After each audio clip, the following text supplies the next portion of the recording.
श्री देवी शारदा, श्री देव गणेश,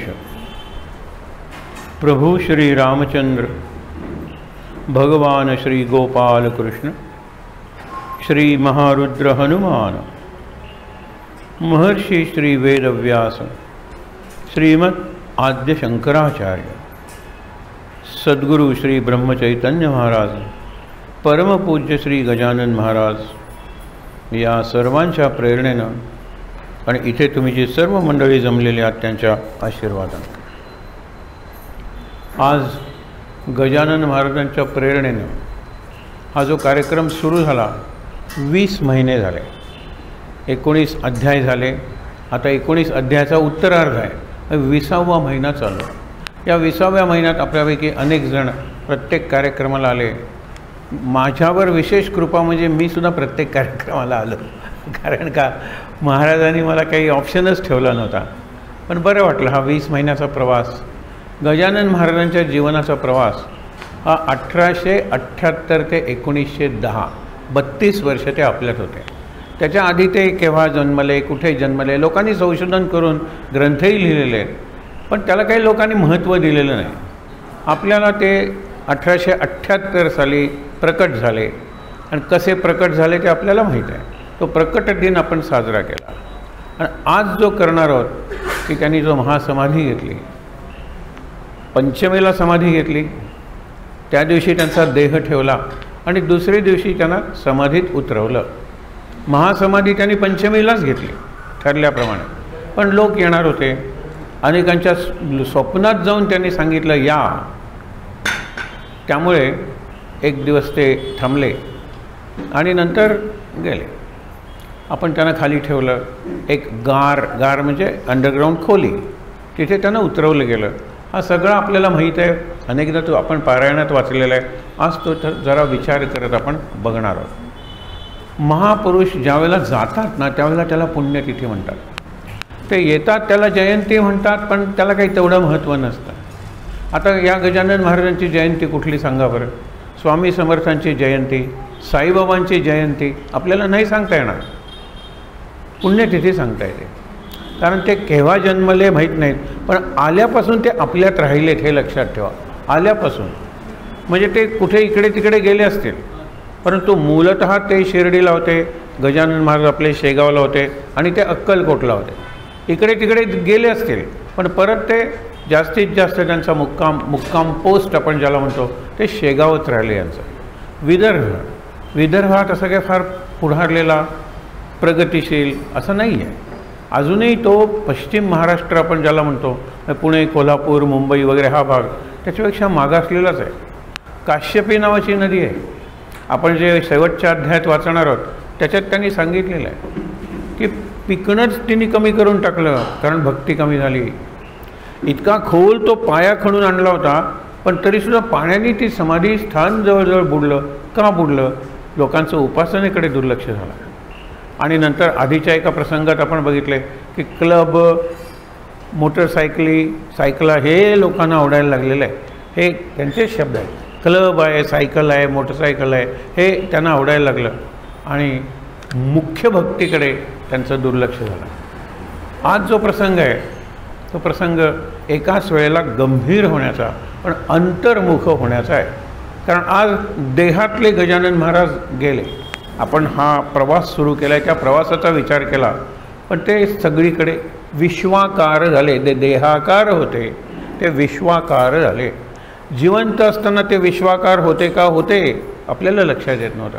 आपण म्हणत होतो रे बापरे आता इथे नाहीत, म्हणजे आपल्याला तिकडे गेलं पाहिजे त्यांना बघायला। खरं म्हणजे त्याही वेळेला ते सगळीकडे होते। महाराजांची वाक्य आहे, ते सगळ्या संतांच्या बाबतीत आहे, मी देहात असताना देहात होतो असं तुम्हाला वाटत होतं का? आणि आता मी देहात नाही म्हणजे नाही असं तुम्हाला वाटतं का? देह आहे ना हे फक्त एक माध्यम आहे, त्या माध्यमातून ते कार्य करतात, म्हणजे तोंडानं बोलतात, डोळ्यांनी बघतात, आपल्यासारखंच कार्य करतात, पण त्यांचे कार्य आत्ता एक ओवी येणार आहे पूर्णपणे परोपकारासाठी असतं, स्वार्थ नसतं। आणि स्वार्थ नाही म्हटल्यानंतर ते कार्य देवाचं कार्य होऊन झालं। म्हणून भूदेव संतासी सदा नमावे, हे पृथ्वीवरचे संत आहेत, म्हणजे पृथ्वीवरचे देव आहेत संत म्हणजे। आणि त्यामुळे आज ज्यावेळेला ते ठरवतात अवतार कार्य संपले असं ते म्हणतात स्वतः बाबतीत. नाही, स्वतःच्या बाबतीत अवतार कार्य असं ते शब्द वापरतील का? वापरते. ज्यावेळेला आता आपल्याला दिव्यात जायचं आहे, एक दोन शब्द आहेत आपल्याला माहिती आहे, लोकल आणि ग्लोबल. लोकल म्हणजे स्थानिक आणि ग्लोबल म्हणजे जागतिक. ग्लोब म्हणजे वर्ल्ड, परंतु युनिव्हर्सल ही त्याच्या पलीकडची स्टेज आहे, विश्व वैश्विक. मग आता अनंत कोटी ब्रह्मांडाचे नायक, त्या अनंत कोटी ब्रह्मांडात त्यांचं वास्तव्य शक्ती रूपात आहे. शक्ती, एरवी ते शक्ती होतेच पण व्यक्तीही होते, आता व्यक्ती म्हणून ते संपले. प्राणोत्क्रमण असा एक शब्द येतो की जिथून तुम्ही प्रवेश केलात आपल्या या देहात जीव म्हणून, तो इथे त्याला ब्रह्मरंध्र म्हणतात, आपल्या मस्तकाचा सगळ्यात वरचा बिंदू. तिथूनच प्राण जर बाहेर काढला तर प्राण उत्क्रमण, क्रमण म्हणजे जाणे, मार्गक्रमण करणे आपण म्हणतो. उत म्हणजे वरची दिशा. आपण बऱ्याच वेळा बघतो लोकांचे डोळे उघडे राहतात, डोळ्यातून प्राण जातो, तोंड उघडं राहतं, तोंडातून प्राण जातो, पण इथून प्राण जाणं ती मुक्तीच म्हणलेलं आहे त्याला. तो खरा योग्याचा शेवट आहे, योग्याचं निर्याण आहे. विवेकानंदांचं असं झालं होतं, ह्यांनी तर तसंच केलं. आणि म्हणून ह्यांचं जे जाणं आहे ना ते अनेक अर्थाने आपल्याला काहीतरी शिकवून जाणार आहे. आपण आज वाचणारी प्रत्येक ओवी लक्षात ठेवा. काल आपण तुकाराम कोकाट्याच्या नवसाची गोष्ट बघितली की नवस करून तो विसरून गेला. कारण का? 2-3 मुलं झाली, मुलं जगली, मुलं मरत होती, मुलं होत नव्हती असं नाही, मुलं जगली. नवस विसरून गेला की पहिलाच मुलगा नाही, माझा एक मुलगा मी तुम्हाला देईन. मग झालं काय? तो आजारी पडायला लागला. मग इतका आजारी पडायला लागला की तो गेलाच लोकांच्या दृष्टीनं. त्यावेळेला त्याला नवसाची आठवण झाली आणि तो हुशार, तो काय म्हणतो की हा मुलगा मी तुम्हाला देईन वाचला तर. हा वाचला तर म्हणजे जो हा वाचला नाही तर मी दुसरा मुलगा देईन, ही कमिटमेंट त्यांनी केलेली नाही. आपण फार बुद्धिमान असतो, माणूस नावाचा प्राणी. तर त्यांनी तसं सांगितलं आणि त्या क्षणी तो नाडी सुरू झाली, डोळे त्यांनी उघडले आणि जीवात त्याच्या जीव आला आणि नंतर त्यांनी तो अर्पण केला. आणि काल आपण बघितलं की गजानन महाराज गेल्यानंतर गादीवर कोण बसले तर बाळाभाऊ. का बसले? आत्ता आपण बघणार आहोत ना, त्यांनी जायच्या आदल्या दिवशी स्वतःच्या हाताला धरून स्वतःच्या आसनावर बाळाभाऊला बसवलं. ही कृती एवढी बोलकी होती. रामकृष्णाने जाताना सांगितलं होतं माझ्यानंतर नरेंद्र. विवेकानंद नाव नंतरच आहे, त्यावेळेला त्यांनी संन्यास वगैरे घेतला नव्हता. माझ्यानंतर नरेंद्र आणि माझ्यानंतर शारदा माता. सगळ्या जगाची आई ही शारदा माता आहे आणि तुम्हा सर्वांचं नेतृत्व नरेंद्र करणार आहे, हे त्यांनी सांगितलं. रामदासांनी आपल्या पीठावर काही कोणाला बसवलं असं नाही, पण झालं काय की रामदासांचा जो मोठा भाऊ होता, ज्याला गंगाधर ज्येष्ठ किंवा गंगाधर श्रेष्ठ म्हणतात, ज्येष्ठ नाही श्रेष्ठ, तर त्यांनी लग्न केलेलं होतं. रामदासांना काही अपत्य असण्याचं काही कारणच नव्हतं. त्यांची मुलं तिथे सत्तेवर बसली, गादीवर बसले. जसे गादीवर एखादा राजा बसतो तसे ते गादीवर बसले आणि त्यांनी आत्तापर्यंत गादी चालवली. याखेरीज मी जास्त काही बोलत नाही, तुम्ही तो बघा, त्यांचा काय एकंदर इतिहास वगैरे आहे. तो तेजस्वी जी झाली माणसं या संप्रदायात, समर्थ संप्रदायात, ते काही गादीवर बसलेली नव्हती. तो आपला विषय नाही आजचा. गजानन महाराजांचा संप्रदाय सुरू झाला का? नाही. त्यांनी कोणाला अनुग्रह दिल्याचा आपण कधी उल्लेख नाही आहे, अनुग्रह असा दिला नाही आहे. पण आज अनुग्रह शब्द येणार आहे, हे लक्षात ठेवा. फार चांगल्या संदर्भात तो शब्द येणार आहे, अनुग्रह. अनुग्रह म्हणजे काय? मी तुला स्वीकारलं, अनुयायी म्हणून तुला स्वीकारलं, तू आता माझ्या मागून ये, माझ्या बरोबर ये, आता तुझी सगळी जबाबदारी माझी. हा अनुग्रह या शब्दाचा अर्थ आहे. आणि अनुगृहीत, आपल्यापैकी अनेक जण अनुगृहीत निरनिराळे असतील. एक लक्षात ठेवा की गेल्या 20 महिन्यात किंवा त्याच्याही आधी आपण कधी सांप्रदायिक विचार केलेला नाही आहे. तुमचे गुरु निराळे असतील, यांचे निराळे असतील, माझे निराळे असतील, पण सद्गुरू म्हणून सगळे एकच आहे. ब्रह्मचैतन्य महाराज गोंदवलेकर म्हणावं लागतं, कारण ब्रह्मचैतन्य हे सगळ्या सद्गुरूंचं लक्षण आहे की ब्रह्माचं चैतन्यच आहे. ते ब्रह्मचर्य महाराजांची जी आरती नेहमी म्हणली जाते आपल्या गोंदवलेकर महाराजांची, ती कुणालाही म्हणता येईल, कारण त्याच्यात गोंदवलेकर महाराजांचं नाव नाही, त्यांच्या चरित्रातला कुठला प्रसंग नाही. आपण जय जय सच्चित स्वरूपा स्वामी गणराय म्हणतो, त्याच्यात क्षणात आणिले जीवन निर्जल वापीचं, हे सगळे त्यांच्या जीवनातले म्हणजे ती गजानन महाराजांचीच आरती झाली. पण ही जी आरती नेहमीची आहे, जय जय आरती श्री गुरा सद्गुरुराया नमितो तव पदी संहरी माया, पूर्णपणे तुम्हाला सांगतो की ही जी आरती आहे ती पूर्णपणे कुठल्याही सद्गुरूला लागेल. आणि आपणही जर चांगली उपासक झालो, भक्त बनलो, तर आपलीही ती आरती होऊ शकेल, एवढं लक्षात घ्या. तर गजानन महाराजांची आरती, गजानन बावनी वगैरे सारख्या रचना गेल्यानंतर केल्या गेल्या. दासगणू महाराजांनीच गजानन महाराजांवर 1-2-3 छोट्या रचना केलेल्या आहेत. गजानन बावनी ही 52 श्लोकात त्यांचं चरित्र सांगितलं आहे, तीही दासगणू महाराजांनी लिहिली असं म्हटलं जातं.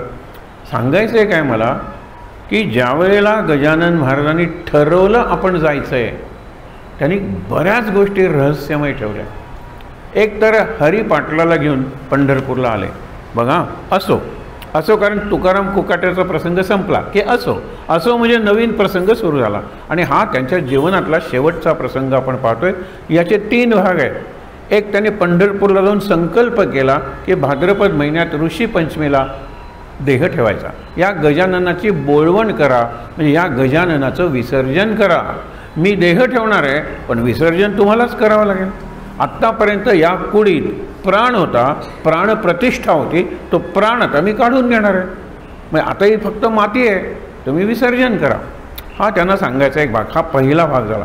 नंतर प्रत्यक्ष त्यांनी देह ठेवण्याचं म्हणजे महासमाधीचा जो प्रसंग आहे तो, आणि त्यांनी देह ठेवल्यानंतर त्यांची मिरवणूक काढली आणि प्रत्यक्ष त्यांचा देह समाधीत उतरवला. असे 3 भाग आपण आज बघणार आहोत. पहिल्यांदा बघा, असो पुढे आषाढ मासी महाराज गेले पंढरीसी. आषाढ महिना हा पंढरपूरच्या दृष्टीने महत्त्वाचा आहे. आषाढी एकादशीला महा एकादशी म्हणतात. पंढरपूरला मोठी यात्रा भरते. हे त्या यात्रेला गेलेत असा उल्लेख नाही आहे, परंतु आषाढ मासी महाराज गेले पंढरीसी, घेऊन हरिपाटलासी विठ्ठलासी भेटावया. आता यांनी स्वतः विठ्ठल दर्शन दिलंय की हो बापूंना काळेला.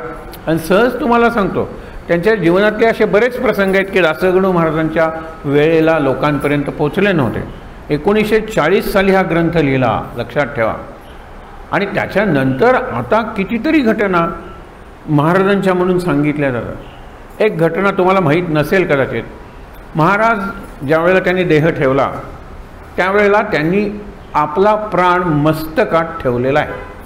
असे ते द्रोणगाव म्हणजे जिथे द्रोणाचार्य राहत होते ते गाव, त्याला आता डोणगाव म्हणतात. तर ते गोविंद शास्त्री म्हणून होते, त्यांनी सांगितलं की तुम्ही यांच्या डोक्यावर लोणी ठेवा, लोणी वितळेल, म्हणजे इथे उष्णता आहे. त्यांनी प्राण इथे रोधून किंवा रोखून ठेवलेला आहे, धरून ठेवलेला आहे. कल्पना करा, अशा वेळेला त्यांची समाधी त्यांना द्यायची का? महासमाधी असेल, समाधीतून पुन्हा बाहेर येईल. आपण त्यांची हे करूया, प्रतीक्षा करूया. हल्ली एक मोठं संस्थान आहे, त्या संस्थांच्या ॲक्टिव्हिटीज खूप चांगल्या आहेत. त्या सिस्टर ज्या आहेत म्हणजे त्या भगिनी आणि बंधू काय सुंदर प्रवचन करतात त्या. आणि DJJS म्हटलं की तुम्हाला ते सगळं त्यांचं मिळतं. परवा कृष्णाष्टमी निमित्ताने 4 तासाचा लाईव्ह कार्यक्रम त्यांनी केला. आणि आपल्या देशाचे पंतप्रधान काय, राष्ट्रपती काय, त्या कार्यक्रमाला हजर असणं आपलं भाग्य समजतात, हेही लक्षात ठेवा. त्यांना काही स्पेशल ट्रीटमेंट अशी काही दिली जाते असं नाही, पण लक्षात, सुंदरच कार्यक्रम. आता 4 तासाचा कार्यक्रम आहे तो. बघा तुम्ही कृष्णाच्या जीवनातले प्रसंग काय आपल्याला, पण इन बिटवीन एक ती साध्वी येऊन ते आपल्याला सांगते, ते जास्त महत्त्वाचं आहे. त्यांचे गुरु 2014 साली गेले. त्यांनी त्यांचा देह फ्रीजमध्ये ठेवला. आता 9 वर्ष झाली तरीसुद्धा तो देह आहे. दरवेळेला कोर्टात लोक जातात की देह ठेवायला परवानगी नाही आहे. आता यांचा देहसुद्धा ठेवला, ते म्हणाले वर्षभर ते अशा अवस्थेत राहतील. तुम्ही देह ठेवा, त्यातलं चैतन्य गेलेलं नाही पूर्णपणे. हा अचेतन देह झालेला नाही आहे. म्हणजे देहातून संपूर्ण चैतन्य गेलं की आपल्या देहाचं लाकूड बनतं. मग लाकडाच्या चितेवर ते जाळलं जातं. याला आपण दहन संस्कार म्हणतो. अरे जाळलं काय, पुरलं काय, काही केलं काय, त्याला काही अर्थ नसतो. चैतन्य पूर्णपणे गेलेलं आहे. यांचं चैतन्य पूर्णपणे गेलेलं नाही आहे. मग अशा वेळेला काय, योगानंद ऑटोबायोग्राफी ऑफ अ योगी, योगाची आत्मकथा, जरा पाणी, योगाची आत्मकथा पुस्तक खूप गाजलं जगातल्या सर्व भाषात. ते गेले त्यावेळेला अमेरिकेत गेल्या. त्यांचं सगळं कार्य जवळ अमेरिकेतच आहे. अमेरिकेतले त्या काळातले अगदी प्रेसिडेंट्स वगैरे सुद्धा त्यांच्या प्रभावाखाली आलेले होते. आणि क्रियायोग नावाचं त्यांचं एक तंत्र आहे आणि खूप चांगलं तंत्र आहे ते. जिवंत योग कसा असावा, तर ते गेल्यानंतर त्यांचं प्रेत तिथे जाळायला त्यावेळेला परवानगी नव्हती. आता खूप हिंदू झाल्यामुळे करतात, पण पुरायचं ते शक्यतो. त्यांनी पुरलं नाही.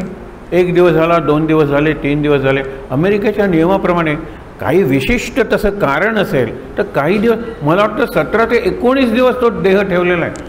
आणि नंतर ज्याला मॅजिस्ट्रेट म्हणतात, कॉरोनरचं कोर्ट असतं, ते ठरवतं. ते गेले आणि त्यांनी सांगितलं ते आत्ताच मेलेत असं आम्हाला वाटतं. म्हणजे त्यांच्यातलं चैतन्य पूर्णपणे गेलेलं नाही. म्हणजे त्यांचा अंत्यसंस्कार केला नाही तरी चालेल असं आमचं वैयक्तिक मत आहे, पण कायद्याप्रमाणे तो केला पाहिजे. हे त्यांनी लिहिलेलं पत्र त्या ऑटोबायोग्राफीने मागे छापलेलं आहे. आत्ता मी तुम्हाला सांगितलं ते मागे त्यांनी छापलेलं आहे. 19 दिवस प्रेत ताजं राहिलं. काल तुम्हाला स्वामी स्वरूपानंदांचं सांगितलं होतं. तुम्ही जर कधी गेलात, त्याचे देसाई कुटुंब आहे, त्यांच्यात तुम्ही विचारू शकता की आम्हाला तो अल्बम बघायला मिळेल का. शेवटी गेल्यानंतर त्यांचे फोटो तेज वाढलं गेलं त्यांच्या चेहऱ्याचं. म्हणजे आपण गेल्यानंतर मरायला लागतो. योगी जे असतात, खरे भक्त वरच्या अवस्थेतले जे असतात, ते एकदम असे अचेतन निष्प्राण होतील, पण चैतन्य जाते, प्राण जातील, चैतन्य होतं, शक्ती उरते. हे लक्षात ठेवा. गजानन महाराजांचं तसंच झालं. आणि त्यामुळे ते गेलेत असं नक्की का, तर तसं बघितलं तर योगाच्या दृष्टीने ते आहेत, परंतु लौकिकदृष्ट्या मुख्य म्हणजे त्यांचा शब्द आहे ना, त्यांनी सांगितलं. आणि पंचमीला त्यांचं आपण करायचं नाही हे मात्र ठरलं.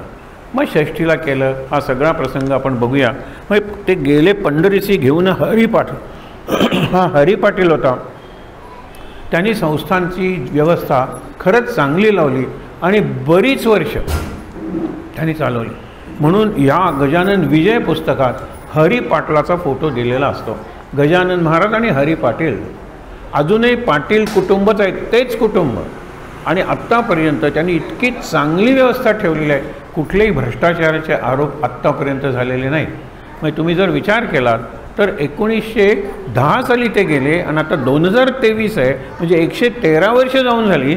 या काळातसुद्धा ते जे संस्थान आहे त्या संस्थानाची एका अर्थाने व्यवस्था ही निष्कलंक राहिलेली आहे, भ्रष्टाचार नाही झाला.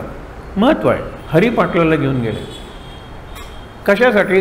निरोप घेण्यासाठी. पांडुरंगाचा शब्द बघा काय वापरले. आता इथले काही शब्द महत्त्वाचे आहेत आणि तुम्हाला एक मुद्दा सांगतो की हे काही ते बोलले असतील का गजानन महाराज? हे दासगणू महाराजांचे शब्द नाहीत का? हो, दासगणू महाराजांचे शब्द आहेत. गजानन महाराजांनी बोलले संवाद ते शब्द कोणी सांगितले दासगणू महाराजांना? कल्पना करा. पण दासगणू महाराजांसारखी स्वतः संत असलेली व्यक्ती ज्याच्यावर चरित्र लिहिते त्याच्याशी एवढी एकरूप होते की यांच्या तोंडून आणि यांच्या लेखणीतून आलेले शब्द हे त्या व्यक्तीचे मानले जातात. अलीकडच्या काळात तुम्हाला सांगतो की बाबा बेलसरे आणि ते गोंदवलेकर महाराजांचे अगदी म्हणजे आम्ही लोक त्यांना महाराजच म्हणायला लागले. शेवटी ते म्हणायचे की महाराजांच्या काळी महाराज असे म्हणाले. एक दिवस त्यांना महाराजांनी सांगितलं की आता तुमचा अधिकार एवढा झालेला आहे की प्रत्येक वेळेला महाराज महाराज म्हणू नका, तुम्ही सांगाल ते महाराजच म्हणलेले आहे. हे पुस्तकात लिहिलेलं आहे, ज्ञानेश्वरीवरचे त्यांचे जे आहेत त्याच्यात प्रस्तावनेत लिहिलेलं आहे की महाराजांनी सांगितलं. आणि त्यावेळेला महाराज तात्यासाहेब केतकरांच्या मुखातून बोलत होते की आता तुम्हाला आमच्या एवढा अधिकार प्राप्त झालेला आहे, तर तुम्ही महाराज महाराज म्हणायचं कारण नाही आहे. तुमचे अनुभव, तुमचे विचार हे महाराजांचेच विचार असतील. आता इथे शब्द जे येणार आहेत ते बघा मुद्दामून की घेऊन हरिपाठ विठ्ठलासी भेटावया, पंढरीचं आले गजानन, चंद्रभागेचे केले स्नान. ज्याला प्रोटोकॉल म्हणतात ना, तो त्यांनी व्यवस्थित पाळला आहे की जो दर्शन घेतो विठ्ठलाचं पहिल्यांदा चंद्रभागेत स्नान करतो. आत्तापर्यंत मुक्त जीवन आहे ना या माणसाचं, त्यांना काही नियम नाही आहे. आपण वाचलं त्यांना गमतीने. आता तुम्हाला गजानन महाराजचा दिनक्रम सांगतो. कोण म्हणतात? दासगणू महाराज. आणि नंतर म्हणतात त्यांचा एक नियम काहीही नव्हता म्हणून त्यांचा दिनक्रम सांगता येत नाही. खरंच अंघोळ केली तर दिवसातून 3दा करतील, नाही तर करणार नाहीत, कारण त्यांचा देह आतून शुद्ध झालेला असतो. हे बाहेरची धूळ लागणं वगैरे हा भाग निराळा आहे. पण आता बघा पहिल्यांदा त्यांनी चंद्रभागेचं स्नान केलं. नंतर काय? चंद्रभागेचे केले स्नान, गेले घ्याया दर्शन पांडुरंगाचे राऊळी, म्हणजे मंदिरात. हे देवा पंढरीनाथा. आता हे जे शब्द आहेत ना, हे शब्द गजानन महाराजांचे असतील का? असूही शकतील, कारण वेदांवर त्यांचा अधिकार होता. वेदातले मंत्र ते म्हणून दाखवत होते. आणि कोणीतरी सांगितलं ते तैलंगी ब्राह्मण होते, आंध्र प्रदेशातून आले होते. त्यांचा वेदावरचा अधिकार, वेदांचे उच्चार, वेदांचं पाठांतर, 2-3 प्रसंग आले त्यांनी वेद चुकीचे म्हणताय तुम्ही, हे असे म्हणले पाहिजेत म्हणून त्यांनी करेक्ट केलेलं वेद म्हणणाऱ्यांना. आणि त्यांना सांगितलं मी तुम्हाला शाल देतो किंवा उपर्ण म्हणतात ते, आणि मुख्य म्हणजे 1 रुपया देतो, त्या काळचा 1 रुपया. इथून पुढे भिक्षा मागण्यासाठी, खरं म्हणजे भीक मागण्यासाठी, पण भिक्षा मागण्यासाठी वेदांचा उपयोग करू नका ना. इतकी स्तोत्र आहेत ना, कुठलेही स्तोत्र म्हणत भिक्षा मागा. आपल्या रामदासांनी सांगितलं मनाचे श्लोक हे भिक्षेचे श्लोक आहेत. आपण सुद्धा भिक्षा फेरी काढताना मनाचे श्लोक म्हणतो. श्लोक म्हणायचा, जय जय रघुवीर समर्थ म्हणायचं, 1-2 मिनटं थांबायचं आणि यायचं. आता किती वेळ थांबायचं, पूर्वी अशी 2 मिनटं वगैरे वेळ नव्हता. तर काय, एका गाईचं दूध काढायला जेवढा वेळ लागेल, कारण गाय ही केंद्रभागी होती ना, ही गोमाता, सगळं इन टर्म्स ऑफ गाय सांगितलं जायचं. बघा, एका गाईला खायला एवढा खर्च येतो, तर 10 गाय, कल्पना, गाय ही केंद्रभागी. आणि त्यामुळे एका गाईची धार काढायला, दूध काढायला जेवढा वेळ लागतो, 5 मिनटं असेल, 10 मिनटं असेल, तेवढंच थांबा, नाही तर पुढच्या घरी जा. अशी 4 घरं मागितल्यानंतर एकही घरात तुम्हाला काही मिळालं नाही, तर त्या दिवशी उपवास. अशी दत्तात्रेय जे भिक्षा संप्रदायाचे आद्य प्रवर्तक म्हणले जातात. भिक्षा ही दत्तात्रेय मागत होते. भिक्षेसाठी झोळी असायची त्यांच्याकडे ज्यावेळेला समाजात यायचे. आणि म्हणून लक्षात घ्या, हे देवा पंढरीनाथा, हे अचिंत्या, अद्वया, समर्था, भक्तपरेशा, कसले शब्द आहेत ते. प्रत्येक शब्द हा चिंतनासारखे आहे. पहिल्यांदा पंढरीनाथा, सगळेजण त्यांना पंढरीनाथ म्हणतात, पण आपण म्हणतो फक्त हा पंढरीचा नाथ आहे म्हणजे कोण? अनाथांचा नाथ आहे. पंढरीत अनाथ कोण असतं बघा ना. म्हणजे हे नाम घेतात ना, त्यांच्या आत जर कुठली तरी आर्त कामना असेल तर त्यांना हा पंढरीनाथ आहे. शेवटी रुक्मिणीकांत आहे, शेवटी म्हणलेलं आहे हे अचिंत्या, म्हणजे चिंतनाच्या पलीकडे. गजानन महाराज तसेच होते की तुम्ही काय चिंतन करणार आहात, त्यांच्या कृतीचा अर्थ कसा लावणार आहात. माझा अर्थ निराळा असेल, तुमचा अर्थ निराळा असेल, आणि शेवटचा अर्थ लागला असं समजू नका. त्यांच्या कृतीचे अर्थ अजूनही लागत जातील, अजूनही ते निरनिराळ्या प्रकाराने आपल्या भक्तांच्या जीवनात चमत्कार घडवतील. तुम्हाला काल मी सांगितलं की साधारणतः 150 अनुभव लिहिलेली 3 खंड आहेत. गजानन महाराज जीवनात कसे उतरले आमच्या, पूर्णपणे प्रापंचिक अनुभव आहेत. त्या अनुभवापासून आपण प्रेरणा जर काय घ्यायची असेल तर आपली उपासना वाढवायची. एरवी त्यांना ती झाली मदत म्हणून आपल्याला मिळेल असं काही नाही. एक जण म्हणतात माझी वृत्ती अगदी खालावली होती, मी डॉक्टर झालो होतो पण माझं प्रॅक्टिस काही चालत नव्हतं, एकदा बुटाची काहीतरी लेस, अशा प्रकारचा प्रसंग. मी खाली बघलो तर धुळीत मला 10 रुपयाची नोट दिसली. ती नोट मी उचलली, ती स्वच्छ केली, ती प्लास्टिकच्या ह्याच्यात ठेवली आणि गजानन विजयाच्या. तेव्हापासून माझी आर्थिक परिस्थिती एवढी वाढली.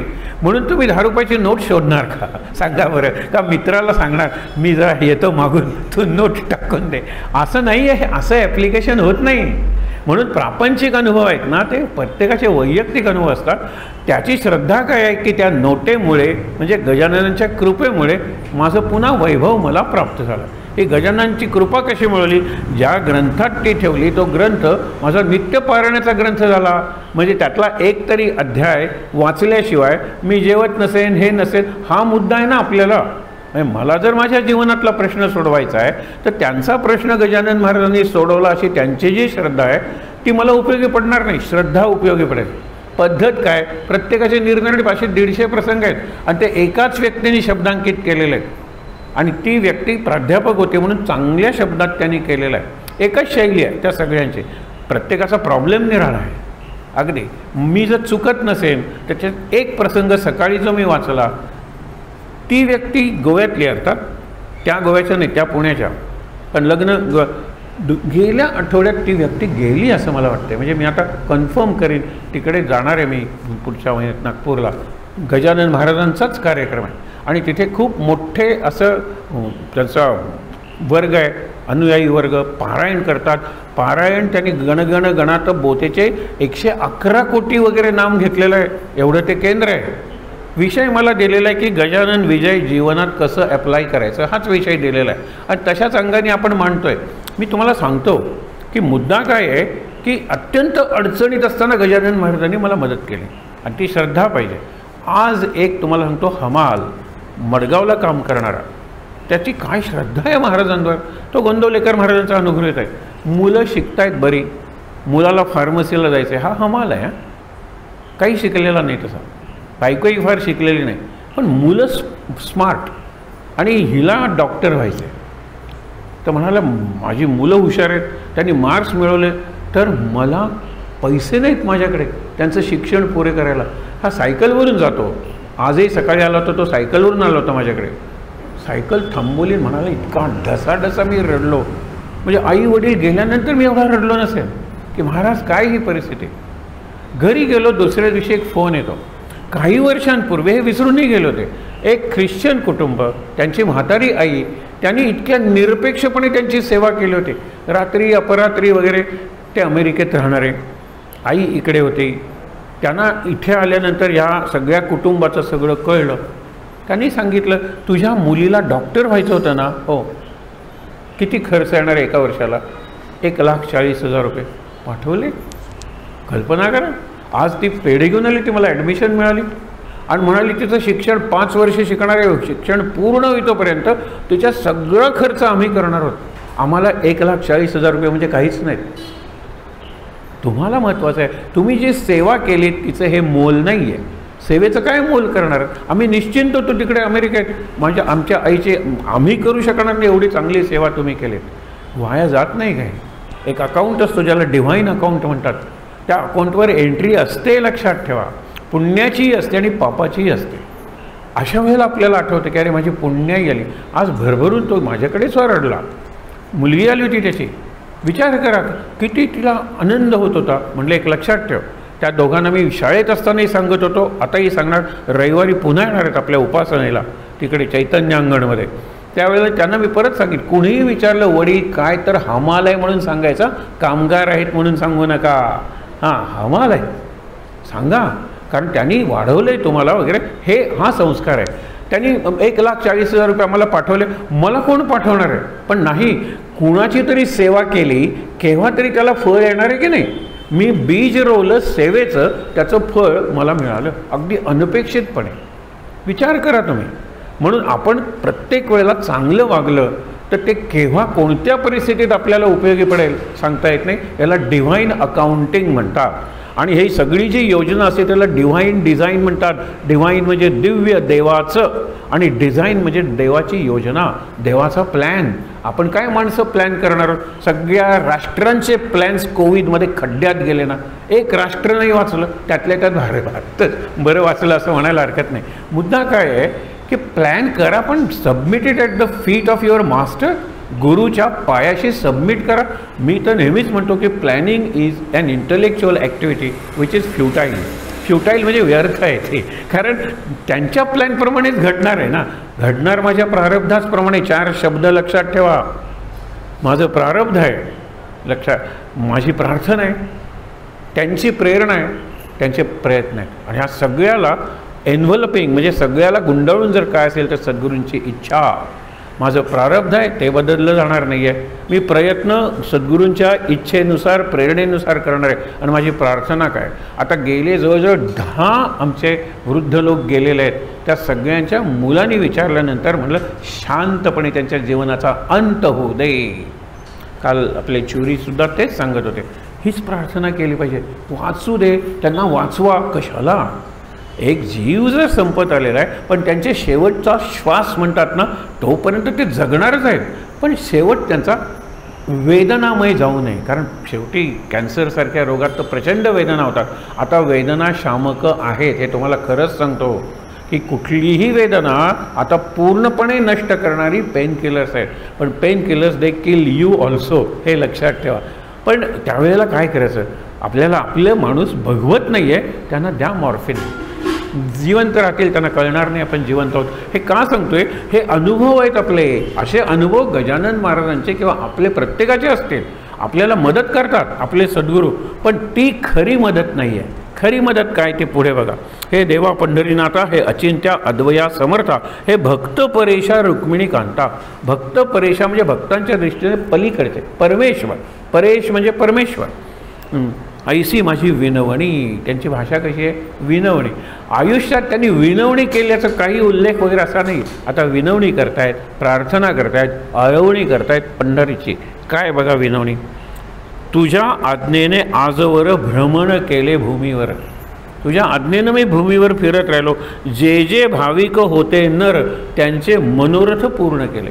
माझ्या माध्यमातून हे पांडुरंगा तू पूर्ण केलेस.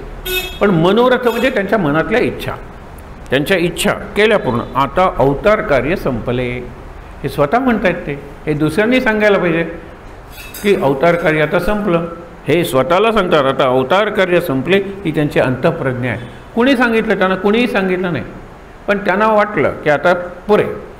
मग त्यांनी सांगितलं हे तू जाणसी वहिले. माझ्या यादी वहिले म्हणजे पहिले वहिले म्हणतो ना, ते पहिलं माझ्या यादी तुला माहीत आहे की माझं अवतार कार्य संपलेलं आहे. मी फक्त सांगतोय. आता काय? पुंडलिक वरदा विठ्ठले जाया आज्ञा असावी. पुंडलिक वरदा विठ्ठले. आपण ही पुंडलिक वरदा हरी विठ्ठल म्हणतो ना, आता जाया आज्ञा असावी. देवा मी भाद्रपद मासी. देवा हे ते कुणाला म्हणतील? त्यांना लोक देव म्हणत होते. हे हा सीन लक्षात घ्या तुम्ही. आता मी पूर्णपणे जीवनाच्या अंतिम टोकाला पोचलेलो आहे. आता मी माझ्या विठ्ठलाला पूर्णपणे शरण गेलेलो आहे. आता मी इतर भक्त जसे माझ्याशी बोलताना भाषा वापरतात तीच मी वापरणार आहे. हे विठ्ठलाचं वर्णन आहे, ते गजानन महाराजांचंही वर्णन आहे. कारण प्रत्येक जो सद्गुरू असतो तो परमेश्वरा इतकाच असतो, नाही जरा जास्त श्रेष्ठ असतो. पुढे बघा. आता अवतारकर हे तू जाणी वैले पुंडलिक वरदा विठ्ठले जाया आज्ञा असावी. देवा मी भाद्रपद मासी जावया इच्छितो वैकुंठासी. आपण अगदी चंदन चावल बेल की पतिया असं ते म्हणायचे वगैरे. हे शंकराचं आहे की हो. हे तर वैकुंठाला जात आहेत. हे तर विठ्ठलाकडे गेलेले आहेत. शंकराचं काही त्यांना स्थान जवळ नव्हतं का? होतं ना, पण ते विठ्ठलाकडे गेलेलं आहे. मी वैष्णव आहे, विष्णूचा भक्त आहे, आता वैकुंठाला यावं म्हणतो. आता म्हणून वैकुंठ आणि कैलास काही निराळे आहे, शिव आणि विष्णू काही निराळे आहेत. आपण कितीदा तरी हा विचार बघितला आहे. पण एक लक्षात, अक्षयीचे राहावे. अक्षय काळ म्हणजे कायमचं वैकुंठात राहण्यासाठी तुझ्या चरणासन्निध, तुझ्या पायाशेजारी. ऐसी करून विनवणी समर्थानी जोडले पाणी. अश्रू आले लोचनी विरह हरीचा साहवेना. आता याचा काय अर्थ करणार तुम्ही? आत्तापर्यंत हरीचा विरह का आता केव्हा एकदा तुझ्याकडे येतोय, ह्यामुळे त्यांना सहन होत नाही हा विरह. दोन्ही अर्थ आहे. आता विरह हरीचा म्हणजे आता मात्र तुझ्याचकडे आला पाहिजे. आता मी तुझ्याशिवाय राहू शकत नाही. इतके दिवस मी राहिलो, तू माझ्या जवळच होतास. मी सुद्धा तुझं रूप घेतलेलं होतं. पांडुरंगाचं रूप त्यांनी घेतलं आहे आणि पंढरपूरलाच घेतलेलं आहे. तिथे हे येतात पंढरीला विठ्ठलाकडे आणि हे सांगतात विरह हरीचा साहवेना. ही जी गोष्ट आहे ना, हरी पाटील जोडून हाता पुसू लागला पुण्यवंता. अश्रू का हो सद्गुरू नाता आणिले लोचनी येवा. गजानन महाराजांच्या डोळ्यात अश्रू आलेत. असे प्रसंग आहेत का? जवळजवळ नाही. आज अश्रू आलेले आहेत. कारण जसं मी तुझ्याकडे येतो आहे तसं या सगळ्या माणसांना मी सोडून जाणार आहे. आत्तापर्यंत मी त्यांच्या जीवनाचा पूर्ण आधार होतो, जिवंत आधार होतो. आता मी जाणार आहे, तेव्हा या लोकांची काळजी तू घे पांडुरंगा, असं सांगितलेलं आहे.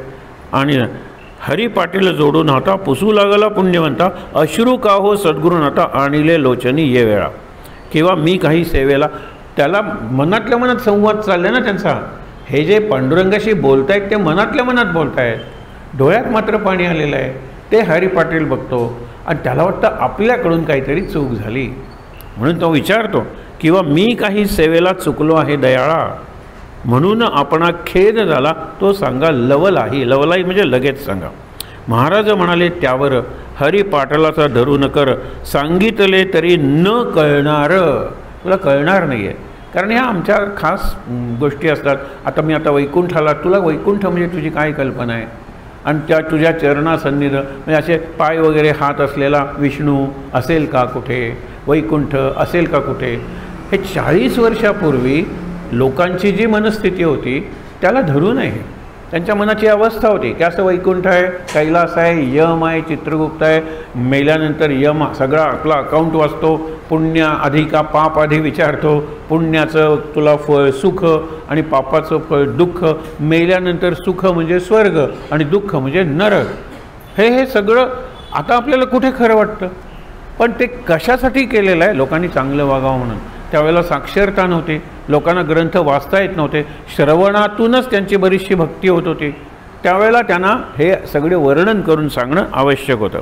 तुला सांगितलेलं कळणार नाही आहे, त्याचे वर्म तुला वापाव. तो विषय खोल भारी, तू न पडावे त्या भीतरी. तू त्याच्यात पडू नकोस, कारण तुला कळणार नाही. वर्म म्हणजे सिक्रेट, रहस्य. कितीदा तरी आपण म्हणतो तुला वर्म, आणि याला गुह्य हा शब्द गीतेत वापरला आहे. आपण गुपित हा शब्द वापरतो, गुप्त, गुपित, गुह्य, गहन, आणि आता इथे त्यांनी शब्द वापरला आहे तो सगळ्यात महत्त्वाचा की वर्म तुला. तो विषय खोल भारी तू न पडावे त्या भितरी, इतकेच सांगतो श्रवण करी, संगत माझी थोडी असे. हे निर्वाणीचे शब्द आहेत. हे कळलं कोणाला? हरिपाटलाला हे कळलं, संगत माझी थोडी असे. ज्यावेळेला शेवटचा प्रसंग सांगतात किंवा वर्णन करतात त्यावेळेला हे शीर्षक निवडतात, संगत माझी थोडी असते. अगदी. आणि नंतर मी इथेच राहणार आहे, मी जातोय कुठे, हेही आहेत शब्द, तेही ते शेवटी तिथे लिहितात. इथे संगत माझी थोडी असे, चाल आता शेगावाला तू आपल्या ठिकाणाला. म्हणजे काय? ते त्याच्या हरिपाटलाबरोबरच येणार होते की शेगावाला, तू चल शेगावला आपल्या ठिकाणाला. म्हणजे आता मी जरी आलो तरी मी त्या दिशेनं निघालेलो आहे, पांडुरंगाला सांगून वैकुंठाच्या दिशेनं निघालेलो आहे. मध्ये काही दिवसांचं अंतर आहे. चल आता काय, तू आपल्या ठिकाणाला, तुमच्या पाटील वंशाला काही न कमी पडेल.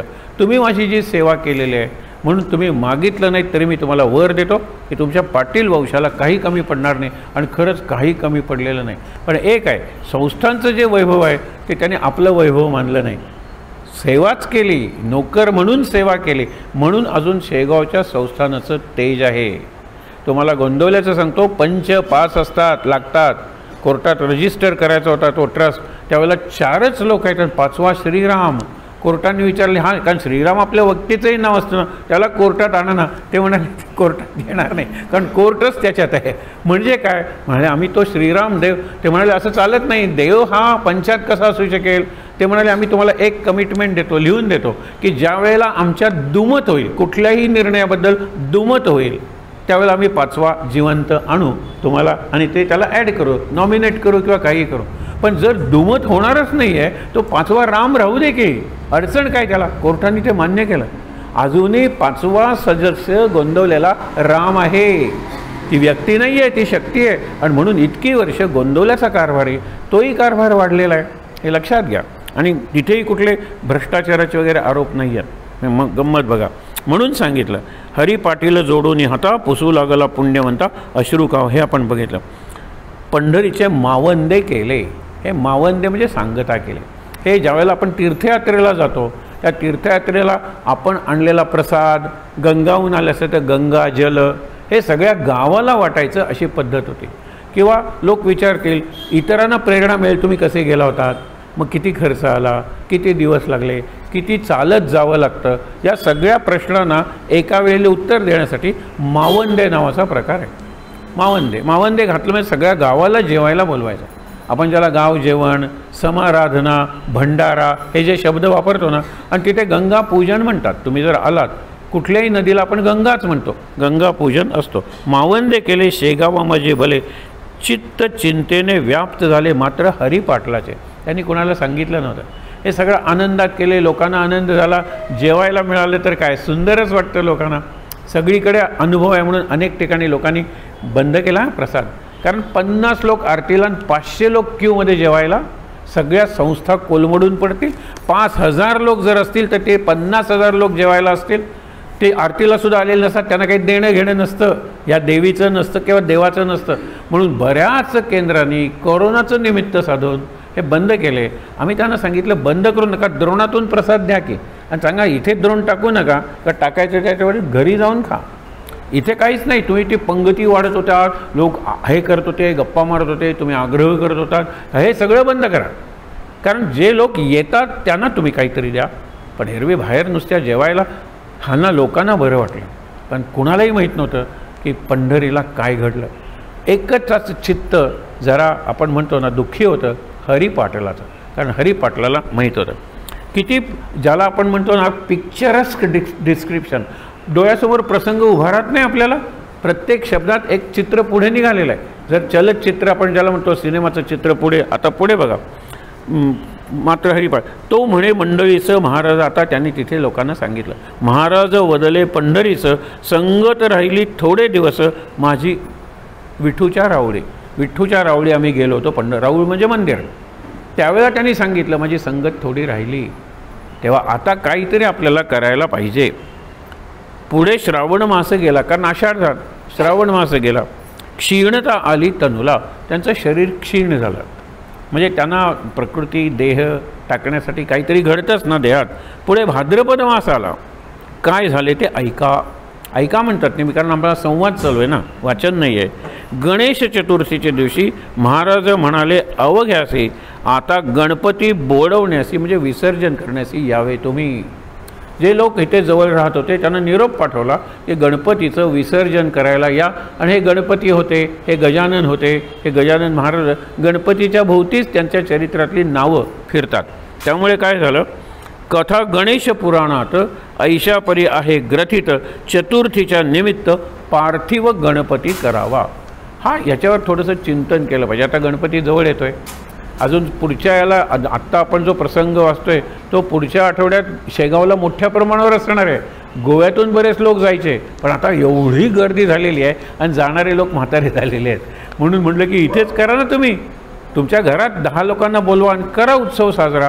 पण अक्षरशः गणपतीच्या दिवशी निघून दुसऱ्या दिवशी पोचायचे, कारण पंचमीला तिथे उत्सव असायचा.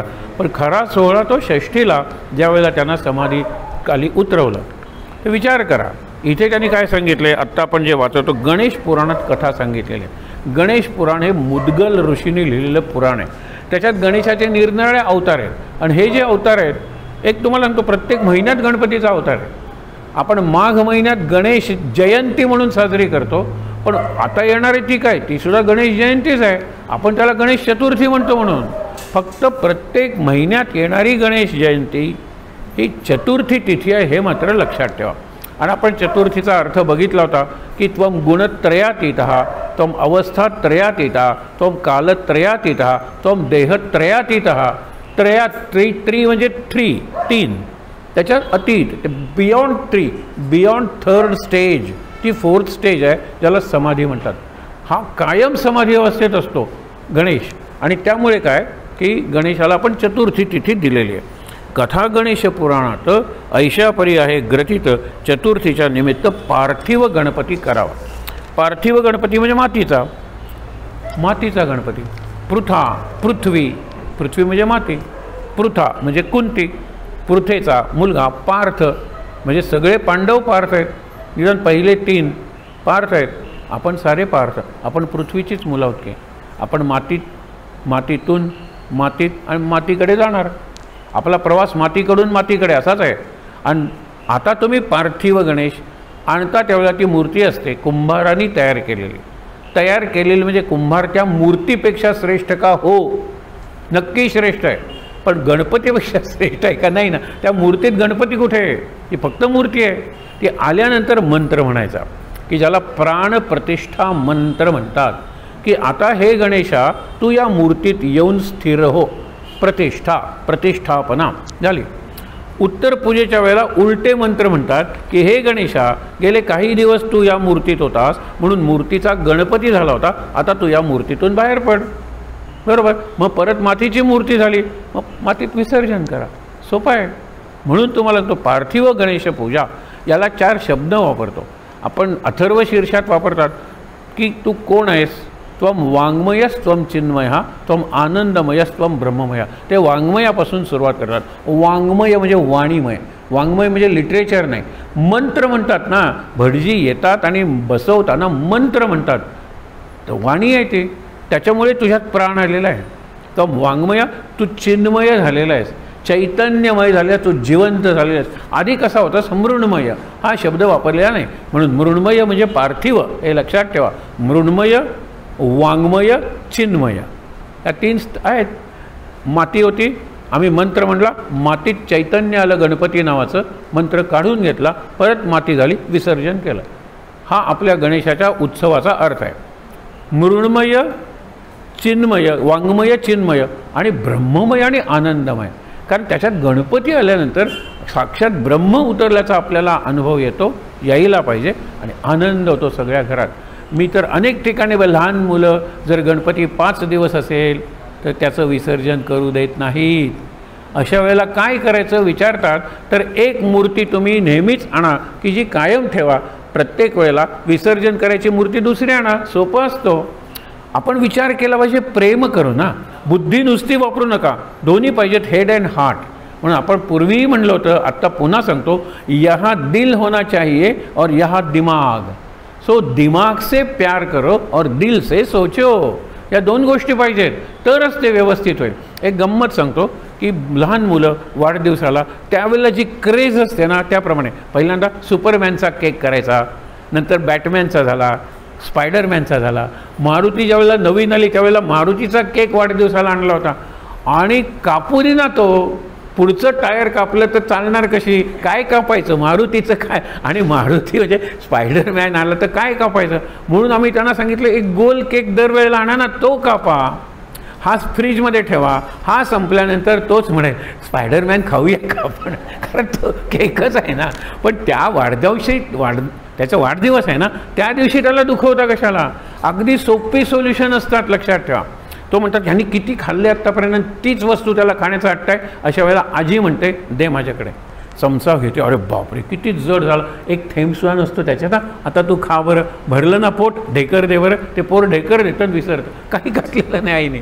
आई इरेला पेटलेले, इतके खाल्लेस इतके खाल्लेस इतके खाल्लेस, आता देणार नाही, नाही म्हणजे नाही. हे आई, आजी ते त्याला काही देत नाही, कल्पना करा. पण त्याचं समाधान होतं. हे महत्त्वाचं असतं. म्हणजे प्रेम कशातून येतं, अनुभवातून आणि सहवासातून येतं. पुढे आता सत्संग येईल त्यावेळेला बघा. म्हणून पार्थिव गणपती करावा आणि तो विसर्जित करावा दुसऱ्या दिवशी. त्याची पूजा अर्चा करून त्या पार्थिव गणपतीची पूजा अर्चा करा. नैवेद्य करावा समर्पण दुसरे दिवशी. एक 1.5 दिवसाचा म्हणतात तसा दुसरे दिवशी. विसर्जन बोळवावा जलामध्ये. हे बोळवणे हे पूर्वीचं आहे. मी तूपणाची झाली बोळवण, एका जनार्दनी श्री दत्त ध्यान. आपण म्हणतो बोळवण करणे म्हणजे सेंड ऑफ, पाठवून द्या.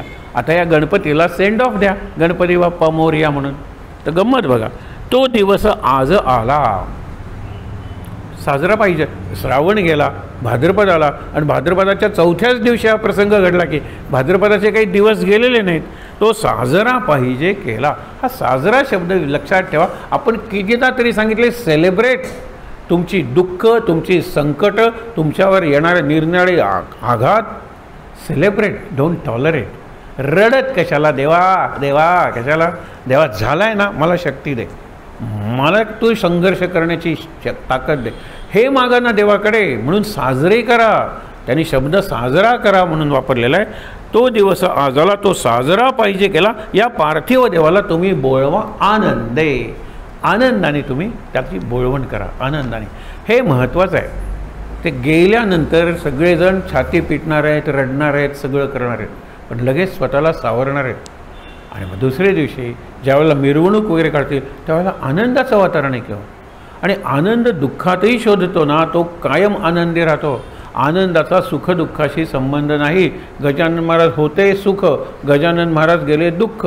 गजानन महाराज होते आनंद, गजानन महाराज गेले आनंद. गजानन महाराज आहेतच आनंद. आनंद असतोच, लक्षात ठेवा. म्हणून ब्रह्म असतंच, परमेश्वर असतोच, सद्गुरू असतोच, आनंद असतो. सुख आज आहे, उद्या नाही, दुःख येईल. दुःख आज नाही, जाईल, सुख येईल. सुख दुःखाच्या लाटा आहेत. आनंद एखाद्या कारंजासारखा उसळतोय आणि तो अखंड असतो, लक्षात ठेवा. आनंदाला सुट्टी नाही आहे आणि आनंदाला ग्रहणही नाही आहे. सूर्यालाही ग्रहण लागतं, आनंदाला सुट्टी नाही, आनंदाला ग्रहण नाही, तो अखंड उसळत असतो. फक्त इन ट्यून विथ दॅट आनंद आपण झालं पाहिजे. आनंदाला हॅपीनेस शब्द नाही आहे. हॅपीनेस म्हणजे सुखाच्या अंगाने येतो. ब्लिस हा शब्द आहे, BLISS, ब्लिस. त्या ब्लिसच्या मागे लागू नका. ब्लिस तुमच्यातच आहे. डोळे मिटा, अंतर्मुख व्हा. आता इथून पुढे अंतर्मुख व्हायला पाहिजे. तो दिवस आगा. दुःख न करावे यत्किंचित. महाराजच सांगतायत, दुःख न करावे यत्किंचित. आम्ही आहो येथे स्थित. स्थित म्हणजे स्थिर, आणि स्थिर झालेला त्याला स्थित म्हणतात. आम्ही इथेच स्थित आहोत. तुम्हा सांभाळण्याप्रती सत्य तुमचा विसर पडणे नसे. तुम्ही विसरा, पण आम्ही तुम्हाला विसरणार नाही. तुम्हाला लक्षात ठेव आणि तुमच्याबरोबर राहून तुम्हाला मार्गदर्शन करत राहू, मदत करत राहू. आम्ही आत्तापर्यंत जसं करतो तसंच करणार आहे. आता देह नाही पण चैतन्य आहे. आणि तुम्हाला सांगतो चैतन्य जास्त चांगलं काम करतं. जितकं सूक्ष्म होत जावं त्याची शक्ती वाढते. अनेकदा मी हे वाक्य वापरलेलं लक्षात घ्या. अख्खा हिमालय तुम्ही उचललात आणि मुंबईवर टाकलात, काय नुकसान होईल नुकसान. पण एखादा ॲटम बॉम्ब जर मुंबईत फोडला तर केवढं नुकसान. ॲटम आहे ना, तो ॲटमची एनर्जी आहे, ज्याला ॲटॉमिक एनर्जी. आणि हा काय एक सबस्टन्स आहे, मोठा पर्वत आहे. पर्वताची शक्ती किती, पर्वताच्या वजना एवढी, पर्वताच्या व्हॉल्यूम एवढी. अणूची शक्ती काय, आणि अणूचा स्फोट होतो, हे लक्षात घ्या. ती शक्ती आता महाराज त्या शक्ती रूपात आहेत. इथे सुद्धा त्या शक्ती रूपातच आहे. मूर्ती आहे, मूर्ती नाही. आपण नेहमीच म्हणतो की काय काही मिनिटापूर्वी महाराज काय दिसत होते, पण आता ते निघालेले आहेत झोपायला. आपण शेजारते वगैरे म्हणतो आणि ते वस्त्र वगैरे घातलं जातं, त्यातही त्यांचं तेज निराळे दिसतं. भक्ताला आपले सद्गुरू कायम सुंदर दिसतात, हे लक्षात ठेवा. चतुर्थीचा अवघा दिवस आनंदा माझी काढीला खास. अवघा बाळाभाऊला धरले करास आसनी आपुल्या बैसविले. आता माझ्यानंतर बाळाभाऊ, बाळाभाऊ तुम्हाला माहीत आहे राजीनामा देऊन आला वगैरे, आणि ते मारामारी झाली होती. बाळाभाऊला मारवलं होतं भास्करांनी, आणि नंतर यांनी भास्कराला तुडवलं. बाळू म्हणतो का मारता, तुझ्यासाठी मारतो, यांनी तुला मारवलं होतं, हा कशाला इथे आला, जा परत त्याला सांगा तुम्ही वगैरे वगैरे. किती मारलं तरी नाही, तो गेला, तो राजीनामा देऊन आला, कायमचा राहिला. बाळाभाऊ हा भास्कर पाटलापेक्षा जास्त शिकलेला असेल, कारण तो आज राजीनामा दिला म्हणजे नोकरीवर वगैरे होता. तो त्यांनी चांगला कारभार केला, पण फार नाही. त्याच्यानंतर तो नारायणाला, आणि मी चुकत नसेल तर नारायण नंतर बहुतेक ते पीठ बंद केलं. आता महाराष्ट्रातली जवळजवळ सगळी पीठ आहेत, म्हणजे शिर्डीला उत्तराधिकारी नाही. आता निरनिराळ्या ठिकाणी शिर्डीचे उत्तराधिकारी म्हणून येतात, पण शिर्डीला उत्तराधिकारी नाही, शेगावला उत्तराधिकारी नाही, गोंदवलेला उत्तराधिकारी नाही. तसं बघितलं तर पावसचे उत्तराधिकारी त्यांनी नेमलेले, त्यांचे शिष्य वगैरे आहेत, पण अक्कलकोटला उत्तराधिकारी नाही. उत्तराधिकारी म्हणजे त्याच्यानंतर बसणार, हे लक्षात ठेवा. भास्कर मी गेलो, आणि हा केवढा दूरचा विचार आहे. नाहीतर कोण बसलं असतो, गजानन भांडणं झाली असती, पाटील एक वेळ निष्ठेने राहिले असते, पण बाळाभाऊ म्हणल्यावर मी त्यांच्याबरोबर सावलीसारखं होतो. तुम्हाला संसार होता, मी सगळं सोडून आलो होतो. त्यांनीच हा प्रश्न सोडवला. ही त्यांची फार दूरदृष्टी आहे. महाराज वाटतात तेवढे असे साधेनच विचार करणारे होते. त्यांनी बसवलं म्हटल्यानंतर वादच संपला ना. महाराजांनंतर कोण, बाळाभाऊ. म्हणून आपल्या हातकरास धरून इथे बाळाभाऊ बसेल, नंतर शब्द नाही वापरले, बाळाभाऊच्या हाताला धरलं, आपल्या आसनावर बसवलं, हे लक्षात ठेवा. ऐसे भाषण मी आहे येथेच, ऐसे भाषण करून योगे रोधीला असे प्राण, हे शेवटचे शब्द आहेत. आम्ही येथे स्थित आहोत, आम्ही गेलो नाही. तेव्हा तुम्ही वाईट वाटून घेऊ नका, साजरा करा हा प्रसंग. हा वियोगाचा प्रसंग आहे, साजरा करा. कारण आम्ही बघणारच आहोत तुमच्याकडे, आम्ही तुमच्यात असणारच आहोत. चिंता करू नका, दुःख करू नका, आनंद व्यक्त करा. इथे काय सांगितलं आहे, भक्तीत अंतर करू नका, कदा मज लागे विसरू नका, मी आहे येथेच. ऐसे भाषण करून योगे म्हणजे योगाने रोधीला असे प्राण दिला मस्तकी ठेवून. आपल्या शरीरात आकाश आहे, आकाश म्हणजे पोकळी. आता मी सगळ्या देहात आपली जे सगळी पोकळी धरलेली आहेत, इथे पोकळी आहे म्हणून लंग्स आणि हार्ट आहे, इथे पोकळी आहे म्हणून इंटेस्टाईन स्टमक वगैरे सगळं आहे, इथे पोकळी आहे म्हणून श्वास हात बाहेर जातो, इथे पोकळी आहे म्हणून मला बाहेरचा, इथे पोकळी आहेत म्हणून मला बाहेरचं दृश्य दिसतं. म्हणजे ही जी पोकळी आहे त्याला घटाकाश म्हणलेलं आहे, समजून घ्या. घट आकाश, घट म्हणजे देह. आता त्याच्यात हृदयाच्या तिथे आकाश आहे. खरं उद्यापासून जर तुम्हाला गजानन महाराजांची पूजा करायची असेल तर हृदयात करा. हृदयात कुठे करायची, तुम्ही एक्सरे बघितला असेल दुसऱ्याचा, तर लंग्स असे असतात आणि हार्ट इकडे जरा वळलेलं असतं. म्हणजे इकडे डावीकडे हार्ट वळले म्हणजे उजवीकडे एक मायक्रो स्पेस असते, तो देव्हारा आहे, त्याला गर्भकूड म्हणा. आणि तिथे गजानन महाराजांच्या पादुका किंवा गजानन महाराजांची मूर्ती किंवा चैतन्यरूप गजानन महाराजांना स्थापन करा. ते जातील तिकडे तुमच्याकडे येणार आहे. डोळे मिटले की तुम्ही त्यांचा संवाद सुरू होणार आहे. मग तुम्ही मनातल्या मनात त्यांची आरती म्हणा, इंटरव्ह्यूला बसलेला डोळे मिटा, इथे गजानन महाराज आहेत आणि जय जय सच्चित स्वरूपा स्वामी गणराया का नाही म्हणायचं. हे इतकं सोपं आहे, लक्षात ठेवा. म्हणून हे सोपं आहे, लक्षात ठेवा. सहज आहे पण सुलभ नाही आहे. सोपं असल्यामुळे किंमत कळत नाही हो. आईची किंमत कुठे कळते सांगा बरं. मी अनेकदा वाक्य सांगितले, मोलकरीण मोल करून येते, आई अमोल करी नसते. आणि अमोल म्हणजे अमूल्य. आईची व्हॅल्यू कोण करणार आहे हो. पण आपल्याला जाणीवच नाही त्याचे. सगळ्यातला हिरा आपल्याला माहीत आहे.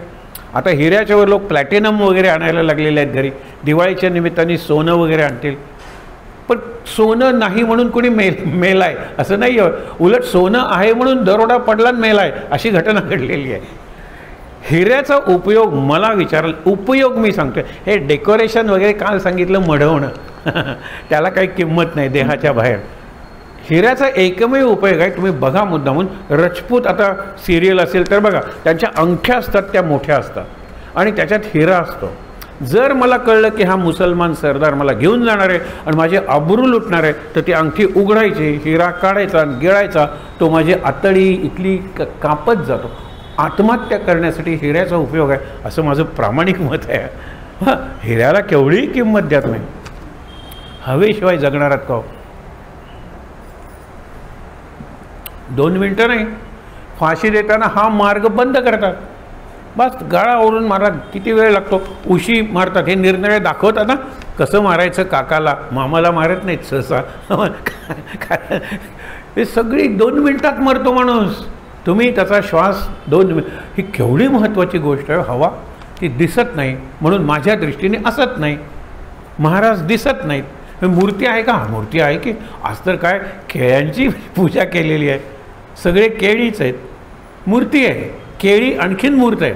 मूर्ती खाता येत नाही, केळी खाता येतात. आपल्याला जातानाच प्रसाद म्हणून देतील. महाराज आहेत का? आहेत की मूर्ती आहे. महाराज कुठे आहेत? महाराज आहेतच, मूर्ती आज आहे उद्या नाही. म्हणून मूर्तीची पुनर्प्रतिष्ठा करावी लागते. हे आपल्या विठ्ठल कोंबातलं विठ्ठल मंदिर आहे, पुनर्प्रतिष्ठा केलेली आहे आणि त्याचा तो सोहळा असतो. पुनर्प्रतिष्ठा करावी लागते, मूर्तीला क्रॅक जाते.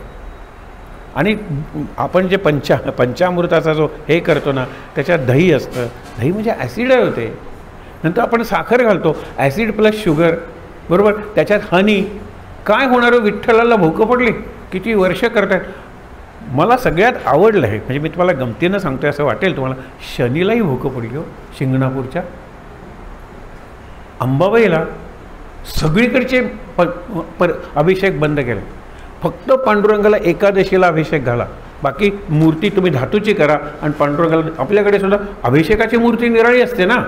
अभिषेकाची मूर्ती निराळी, उत्सव मूर्ती निराळी, पालखीतून गावात नेणारी मूर्ती, चल मूर्ती, उत्सव मूर्ती, अभिषेक मूर्ती, अशा निरनिराळ्या मूर्ती असतात. लोक विचारतात, लक्षात ठेवा, हे झेंडा असा लोक घेतात वगैरे, तो अपमान नाही का? अरे झेंड्याचे अनेक प्रकार आहेत. ज्यावेळेला झेंडा उभारला जातो मी सलाम करतो त्याच्यासाठी ते फ्लॅग कोड आहे. हां, आता चलमूर्ती आहे, जातात, त्याला कोणी हात लावला, कोणी काय, कोण बघतं का? ती मूर्ती त्याच उद्देशाने आहे. मला I am proud to be an Indian आणि त्या इंडियाचं प्रतीक आहे आणि मी ते घेतो, ते हे करतो, काय वाटेल ते करतो ना. ऊन आला तर डोक्यावर छत्रीसारखा धरतात, पाऊस आला तर धरतात. ते तो माझ्या देशाने माझ्यावर धरलेली ती छत्री आहे. का नाही समजायचं? तो झेंडा निराळाच आहे. जशा मूर्ती निरनिराळ्या असतात तसे झेंडे निरनिराळे आहेत. काही अपमान वगैरे होत नाही आहे.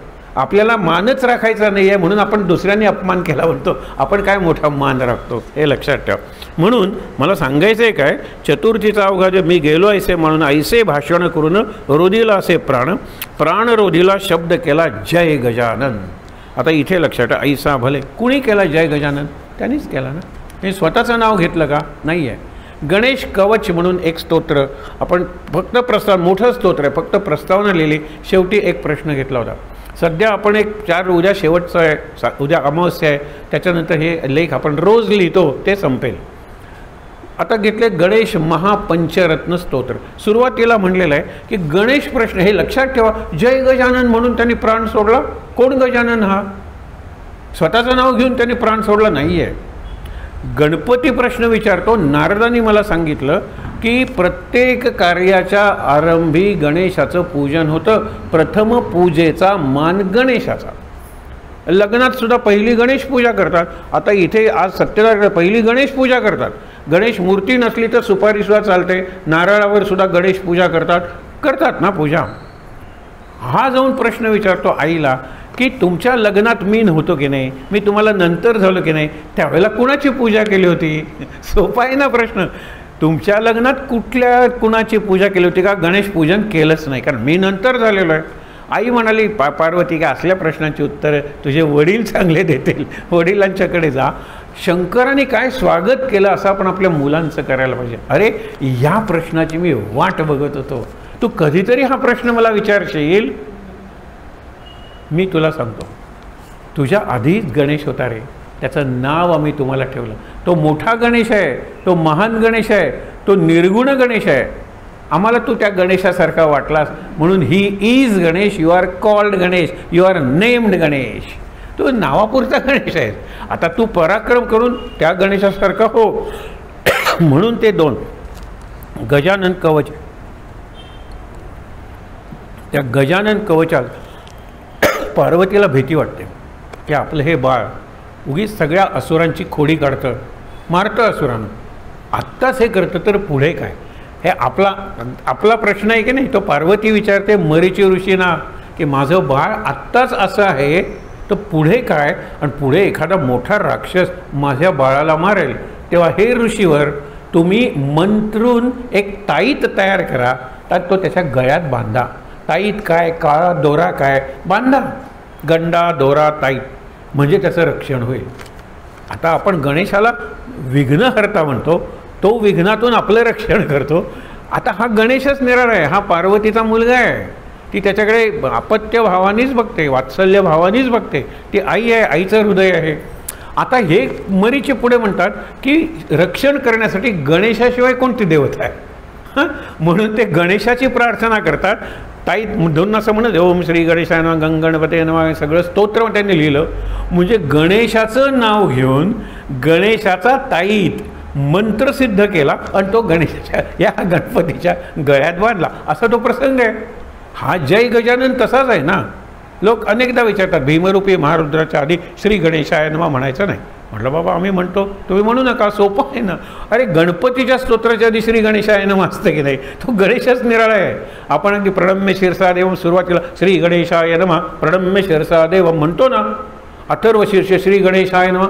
अरे हा गणेशच निराळा आहे, तुम्ही काय म्हणता गणेशाय नमः. हे जय गजानन म्हटलेलं आहे, लक्षात ठेवा. त्यांनी ते गजानन नावाचं जे तत्व आहे की जे तत्व आहे, आपण गणपतीच्या मूर्ती बनवतो, पण गणपती नावाची जी शक्ती आहे त्या शक्तीचा त्यांनी उल्लेख केलेला आहे, उच्चार केलेला आहे, जय गजानन. ऐसे म्हणे सच्चिदानंदी लीन झाला. हा जो गुरुवारी प्रहर दिसाला भाद्रपद शुद्ध पंचमीचं त्यांनी मग पुढे दिलेलं आहे. त्या महात्म्या पुरुषाने शके 1822 म्हणजे 1910 साधारण नाम संवत्सरास भाद्रपद शुद्ध पंचमीचं गुरुवारी प्रहर दिवसाला त्यांनी आपला प्राण मस्तकी ठेवला. देहाचे प्राणरोधीला शब्द केला जय गजानन ऐसे भला. सच्चिदानंदी लीन झाला शेगावा माझारे. तो सच्चिदानंद होता पण देह होता. आता देह संपला, आता तो पूर्णपणे सच्चिदानंद झाला. सच्चिदानंद रूपात नाही, सच्चिदानंद स्वरूपात. त्या सच्चिदानंदाने रूप कोणाचं घेतलं होतं? गजानन महाराजांचं. ते गजानन महाराज जातात पण गजानन उरला ना, हे लक्षात ठेवा. जय गजानन. देहाचे ते चलन वलन म्हणजे हालचाल, देहाचे मूव्हमेंट पार गेले मावळून स्वामी समाधीस्थ पाहून लोक हळहळू लागले. आता लोकांना कळलं आता यांच्याशी बोलता येणार नाही, आता यांचं दर्शन म्हणजे आपलं एक्सचेंज काही घडणार नाही. दर्शन दिल्यानंतर ते हसत होते, हात वर करत होते, काहीतरी बोलत होते. आता ते सगळं थांबलं म्हणून लोक हळहळायला लागले, लोक हळहळू लागले. पुकार झाली गावात स्वामी झाले समाधीस्थ. स्वामी गजानन ऐसी ऐकता मात हृदय पिटती नारी नर. ही फर्स्ट रिॲक्शन आहे, पहिली आहे ना ही प्रतिक्रिया. अगदी साहजिक आहे, हृदय पिटायला लागले सगळ्यांना, म्हणजे छाती लोक हे करायला लागले पिढे. पुढे गेला गेला साक्षात्कारी चालता बोलता श्रीहरी. आता गेला गेला दोनदा म्हणलंय की भावना तीव्र करण्यासाठी. हे द्विरुक्ती म्हणतात. नुसतं गेला, दुसरा शब्द काय दासगुरूंना सुचत नव्हता. गेला गेला आपण म्हणतो ना, तर गेला गेला साक्षात्कारी चालता बोलता श्रीहरी. श्रीहरी राहिला केव, पण तो अमूर्त रूपात राहिला. मूर्त रूपातला चालता बोलता देव गेला, हे लक्षात ठेवा. गेला गेला कैवारी दीनजनांचा. गेला गेला कैवारी दीनजनांचा. गेला आमूचा विसावा. आमचं विश्रांतीचं स्थान होतं.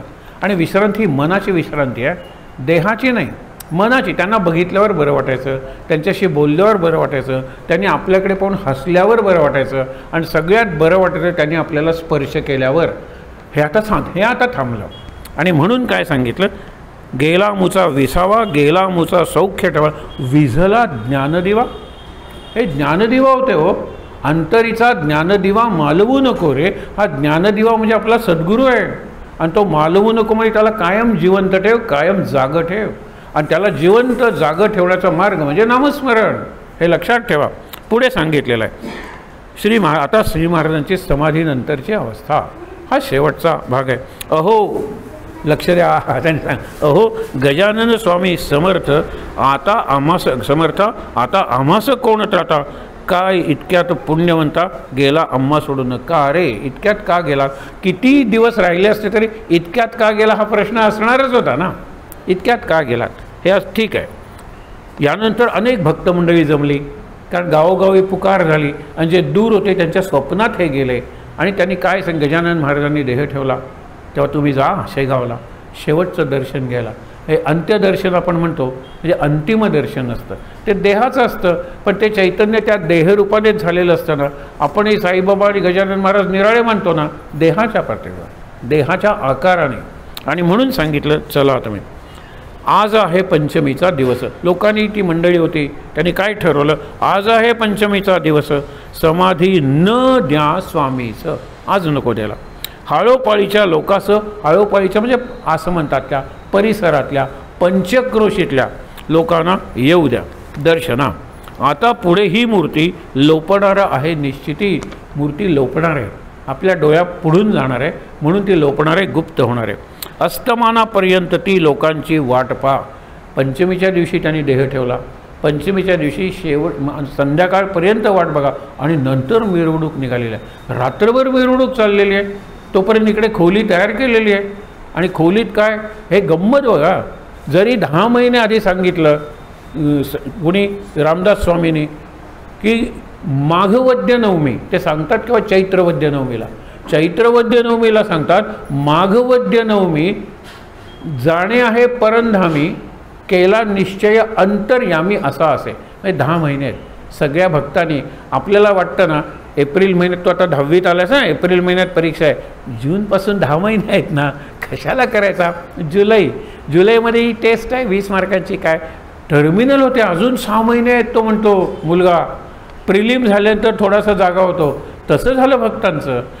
माघ महिना लागल्यानंतर सज्जनगडच्या लोकांना जाणीव झाली की समर्थ जाणार. तोपर्यंत समर्थ आहेतच, त्यांनी नाही लक्ष दिलं, जाणार. आणि मागं तरीसुद्धा लोक म्हणाले मागं वद्यनवमी आहे, अजून 15 दिवस आहेत ना, आणि 9 अजून 25 दिवस आहेत. पहिला शुद्ध पक्ष संपला, मग मात्र जागे झाले, मग रडारड सुरू झाली. स्वामी तुम्ही खरंच जाणार, मग आम्ही पाय कोणाचे चेपणार, पायावर डोकं कोणाच्या ठेवणार, आम्ही कुणाची वाणी ऐकणार. हे रडारड सुरू झाल्यानंतर इथे तशी पहिली रिॲक्शन झाली. पण स्वामींनीच सांगितलं आम्ही इथे आहोत, तुम्ही बिलकुल रडू नका आणि दुःख व्यक्त करू नका. म्हणून ज्याच्या नशिबी असेल तयाना दर्शन घडेल. बऱ्याच वेळेला वाटेत काहीतरी घडतं आणि घडत नाही, दुरून आलेल्याला दर्शन घडतं. ज्याच्या नशिबी असेल त्यांना दर्शन घडेल. नका करू आता वेळ, जासूद म्हणजे दूत झाडा चोहीकडे. सगळ्यांकडे निरोप पाठवा. काय निरोप पाठवा की हे आहे, तुम्हाला बोलवलं आहे, तुम्ही या, महाराजांनी देह ठेवलेला आहे, महासमाधी घेतलेली आहे, दर्शनाला या. गोविंद शास्त्री डोणगावचे, डोणगाव म्हणजे द्रोणगाव, जिथे द्रोणाचार्य राहत होते. हा तोच आहे ना. आपण अडगाव मुंडगाव बघितलं ना, तिथे तो रुक्मिणी हरणाचा प्रसंग घडला, तर हे द्रोणाचार्यांचं स्थान डोणगाव, त्याला द्रोणगाव नाव आहे. मराठीत अपभ्रंश झाला की डोणगाव. डोणगावचे गोविंद एक विद्वान होते साचे, ते बोलिले आपुल्या वाचे, सर्व लोकांशी येणे रीती.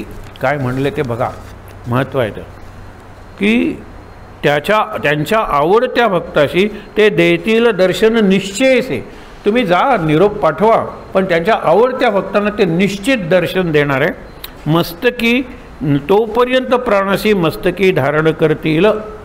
हा योगीरणा आहे. शेगावीचा योगीरणा हा शब्द अनेकदा आलेला आहे. शेगावीचा योगीरणा, त्याची प्रचिती पाहावया. मी म्हणतो ते खोटं वाटतंय ना, अनुभव घ्या, थोडंसं लोणी आणा आणि त्याच्या डोक्यावर ठेवा. हे मेल्ट व्हायला लागलं, पागळायला लागलं, त्यावेळेला म्हणाले हे वितळतं आहे लोणी, त्याच्या अर्थी आत हीट आहे, वर्षभर ते असे राहतील. पण म्हणून त्यांनी सांगितले पंचमीला करा. पंचमीला त्यांनी देह ठेवला. आता मिरवणूक काढा. आणि तिकडे मिरवणूक कशी काढतात? बसवून काढतात. असे आडवी काढत नाहीत, लोकांना दिसत नाहीत म्हणून ते तयार करतात आसनं आणि त्याच्यात असे बसवतात. आपण पालखी म्हणतो ना, शिबिका असते दुसरी, लालखी म्हणून असते छोटीशी, ते तशी केली तयार आणि सगळ्यांना दर्शन झालं. म्हणून सांगितलं प्रचिती पाव्या नको कोठे लांब जा, पहा लोणी ठेवून या येदवा मस्तकी स्वामींच्या. लोणी ठेविता शिरावरी ते पघळू लागले निर्धारी, जो तू त्याचे कौतुक करी बल हे योगशास्त्राचे. योगशास्त्राचं केवढं सामर्थ्य आहे, हे सामर्थ्य आहे. तो प्रकार पाहता गोविंद शास्त्री झाला बोलता, एका दिवसाची काय कथा हे राहतील वर्षभर. म्हणून तुम्हाला सांगितलं स्वामी योगानंद त्यांचा देह तेजस्वी राहिला 19 दिवस. तेवढाच तेजस्वी होता जेवढे ते जिवंत असताना होते. आणि नंतर त्या अमेरिकेतल्या लोकांनी सांगितलं अमेरिकेच्या नियमानुसार हे जे राहिलेत 2014 पासून 23 म्हणजे आता 10वं वर्ष चालू आहे, फ्रीजमध्ये म्हणजे ती खोली आहे, त्या खोलीत इतकं कमी टेम्परेचर केलेलं आहे. दर 3 महिन्यांनी एक डॉक्टर जातो आणि त्यांच्यातला एक स्वामी किंवा ती साध्वी जाते आणि ते सगळे बघतात की अजून हा देह अगदी कालच गेल्यासारखा आहे, अजून ठेवायला हरकत नाही. 9 वर्ष झालेले आहेत. आणि यांची श्रद्धा काय आहे, जर आम्ही तो देह जाळला किंवा पुरला तर आमचे सद्गुरू परत येणार कसे. म्हणजे सद्गुरू यावे म्हणून ते सतत प्रार्थना करत असतात, गाणी म्हणत असतात, प्रवचनं करत असतात, त्यांची प्रार्थना करत असतात, ध्यान करत असतात त्यांच्यासमोर बसून. आणि त्यांचं ब्रह्मज्ञान आहे. म्हणजे इथे ते सांगतात की इथे तुम्ही लक्ष द्या. म्हणजे आत्ता तुमच्याशी बोलताना सुद्धा माझं लक्ष इथे असू शकेल, त्याचं स्मरण व्हावं म्हणून इथे तिलक वगैरे लावतो आपण, किंवा स्मरण व्हावं म्हणून आपलं नख जरी टोचलं तरी ते टोचणं 10-15 मिनटं तुमचं टिकेल. पण तुम्हाला 10-15 मिनटं इथे लक्ष द्यायची जर सवय झाली तर आणखीन एक अर्धा तास परत नख टोचा, अशी सुरुवातीला करावं लागतं. आणि नंतर कुठेही असताना तुमच्या 2 भुवयांच्यामध्ये जे भ्रूमध्य आहे, जिथे आज्ञाचक्र आहे, जिथे शंकराचा 3रा डोळा आहे, जिथे खरं शक्ती केंद्र आहे, तिथे तुम्ही जर सगळं जग साठवून ठेवलं तर तुम्ही आनंदातच राहाल, अखंड आनंदात राहाल. सासूला सुद्धा इथे ठेवा ना, काय बिघडलं, काय ठेवा. हेडमास्टरला इथे ठेवा. मला सासू आणि हेडमास्टर या घरचं आणि एक दारचं ही 2 मॉडेल्स असतात. जनरली कुणाला आवडत नाहीत, म्हणून तुम्हाला तो घरातली उशी हेडमास्टर म्हणून बडवली नाही असं विशेष होत नाही. आणि सासू म्हणून तर बडवली जातेच. प्रत्यक्ष कसं बडवणारे, घ्यायची उशी आणि मारायची. तुम्हाला मी सांगितलं होतं की दर तासाला कितीतरी डॉलर म्हणून तुम्हाला त्या खोलीत सोडतात. तिथे सगळे आपण स्क्रॅपला टाकतो ना, आपले TV काय, आपले काय सगळ्या इलेक्ट्रॉनिक वगैरे सगळे ठेवलेलं असतं.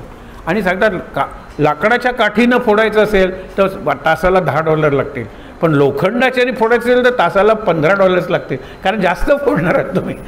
आणि तो जाताना एवढा राग आला असतो, I want to kill my headmaster, I want to kill my boss, murder my mother in law. बाहेर येताना दमून भागून शांत मेली का मदर इन लॉ. बघा ना, 10 TV फोडले मी, 10 वेळा मदर इन लॉला मारलं. ही सायकोलॉजिकल मेथड आहे. हा आज जो स्ट्रेस झालेला आहे तो डिस्ट्रेस झाला पाहिजे ना, बस्टिंग दॅट स्ट्रेस म्हणतात, गेला पाहिजे तो ताण. पण ही बाहेरची हिंसक पद्धत आहे. ध्यान किती सुंदर पद्धत आहे.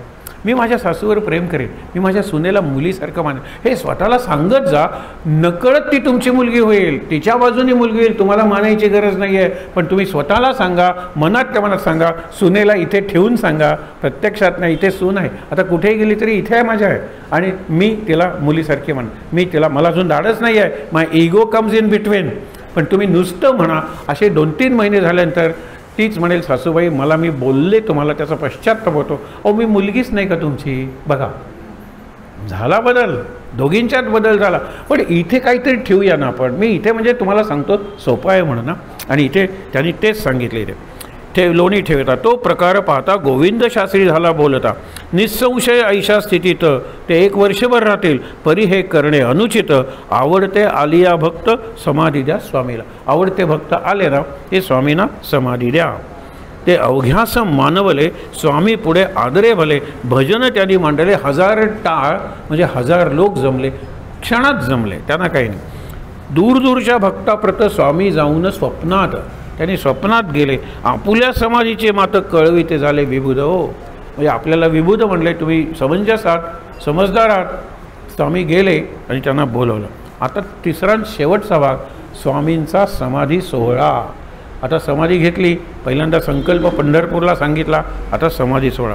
तया ऋषी पंचमीला अपार मेळा मिळाला, लोकांचा तो शेगावाला, घ्याया दर्शन स्वामींचे. स्वामींचं दर्शन हे अंतिम दर्शन होतं ना. रथ केला तयार, दिंड्या आला अपार, सडे घातले रस्त्यावर. हेच मी तुम्हाला सांगतो की तुम्ही कशाला दुःख करता, मी इथेच आहे. आत्ता मी इथे असताना तिथे नव्हतो, आता मी एकाच वेळेला सगळीकडे असणार आहे. फक्त डोळे मिटा. म्हणून तुम्हाला सांगत होतो, माझ्या देहात आहे ते घटाकाश, इथे हृदय ते हृदयाकाश, आणि मस्तकात आहे ते चैतन्याकाश चिदाकाश. तिथे त्यांनी आपला प्राण ठेवलेला आहे. हे चैतन्याचा आकाश. आपण कधीतरी समजा असा योगाचा वगैरे जर वर्ग घेतला तर योग, मी तुम्हाला सांगितलं, योग साधनेच्या दृष्टीनं काहीतरी सांगता येईल की नाभीपासून श्वास घेतलात आणि तो अगदी वर केला. ज्ञानेश्वरने सांगितले सुंदर, इथे तळ आहे अमृताचं, आणि तुमचा श्वास वर गेला, खालून बबल तयार होतो आणि थोड्याशा लाटा येतात आणि एक थेंब तुमच्या नाभीपर्यंत पडतो. इथे तुम्ही एक कुंभ ठेवा आणि वरून पडणारा थेंब टप टप, जसं पाण्याचं तुम्ही ऐका, इतरांना तो ऐकू येणार नाही. काय ध्यान लागतं सुंदर. मी इथून सुरू केला,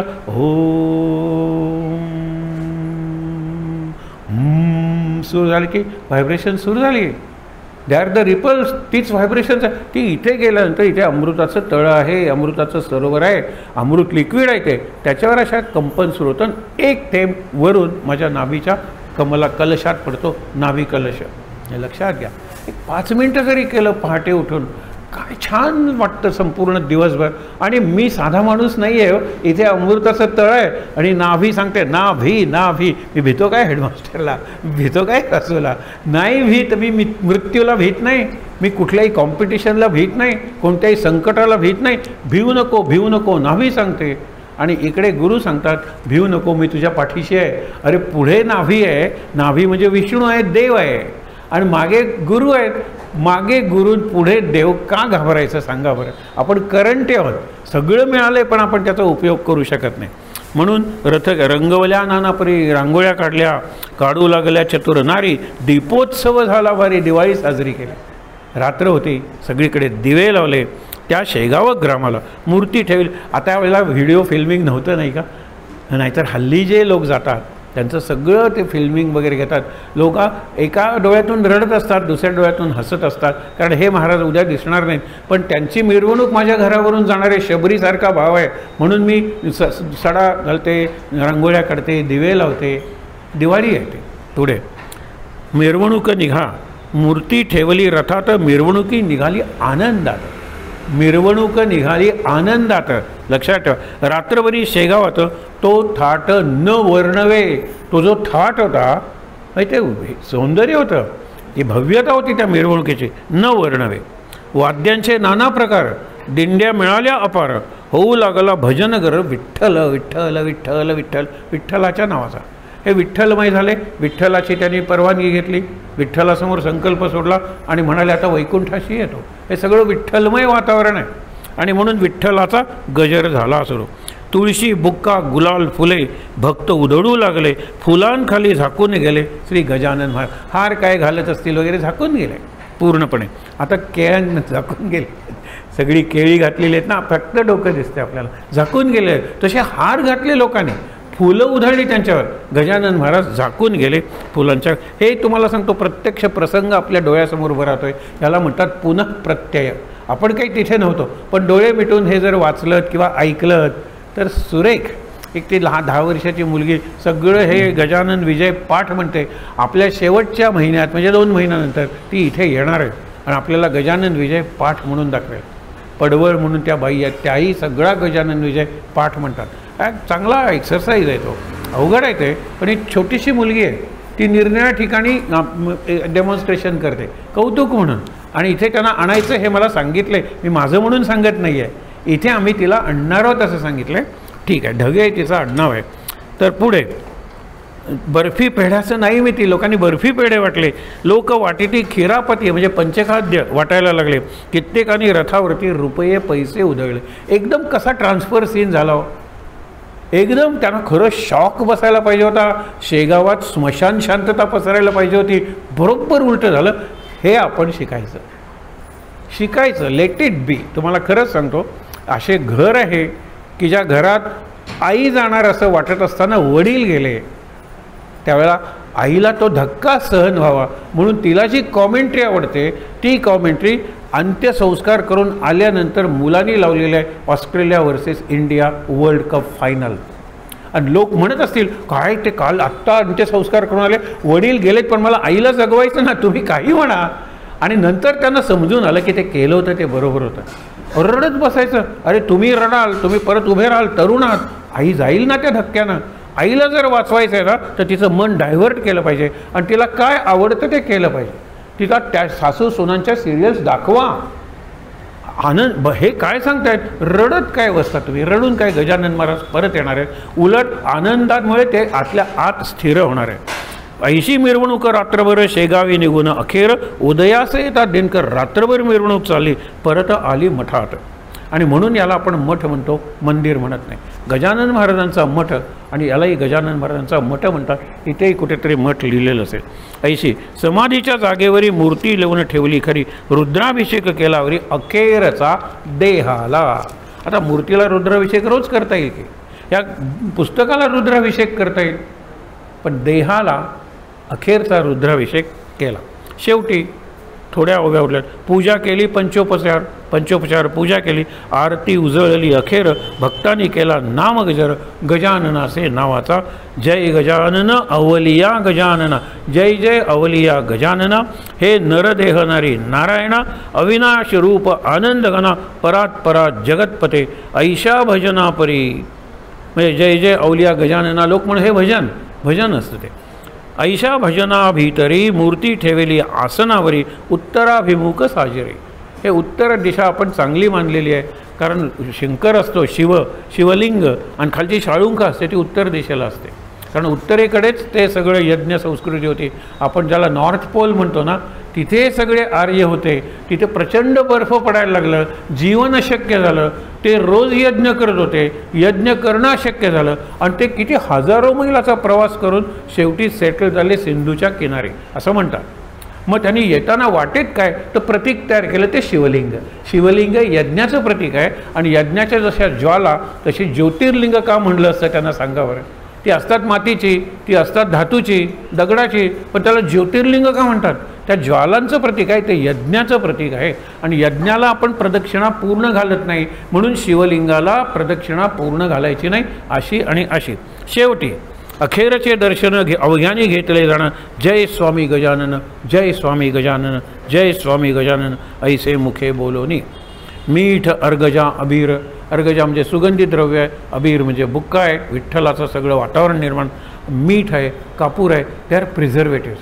म्हणजे बॉडी डिकम्पोज होणार आहे पण ती वास येणार नाही, त्याला कापराचा वास आहे ना, पण मीठ आहे ते तसे बॉडीला धरून ठेवतं. समाराधना चाललेली तेथं कितीतरी 10 दिवसपर्यंत समाराधना. आता यांचे 10वा दिवस 12वा दिवस असं संन्याशांचं नसतं, ते मुक्त झालेले असतात. 16व्या दिवशी काहीतरी विधी करतात आणि मग त्यांना निरोप देतात आणि पूर्णपणे त्यांची स्थापना हृदयात किंवा मंदिरात करतात. शेवटची ओवी. 10 दिवसापर्यंत समाराधना म्हणजे भंडारा गाव जेवण चालली तेथ घेऊन गेले असंख्यात लोक स्वामींच्या प्रसादा. आता हा खरा प्रसाद आहे का?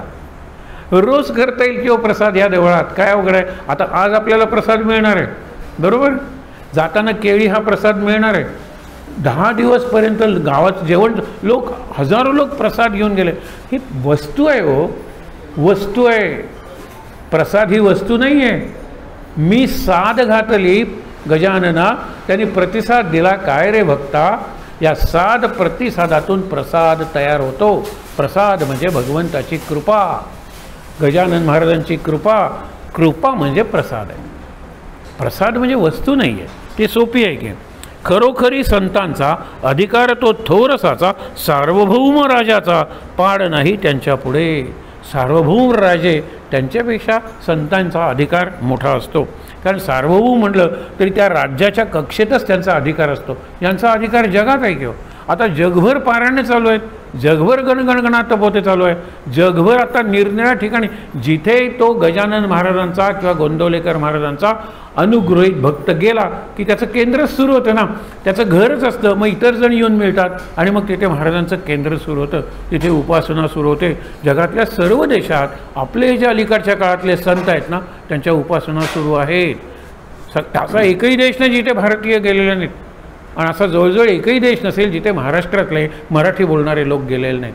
गोव्यातले लोक सगळ्या देशात गेलेले आहेत. ते लोक एकत्र येतात या निमित्ताने आणि आपल्या गुरुचं गान गातात, जय जयकार करतात, ग्रंथाचं पारायण करतात.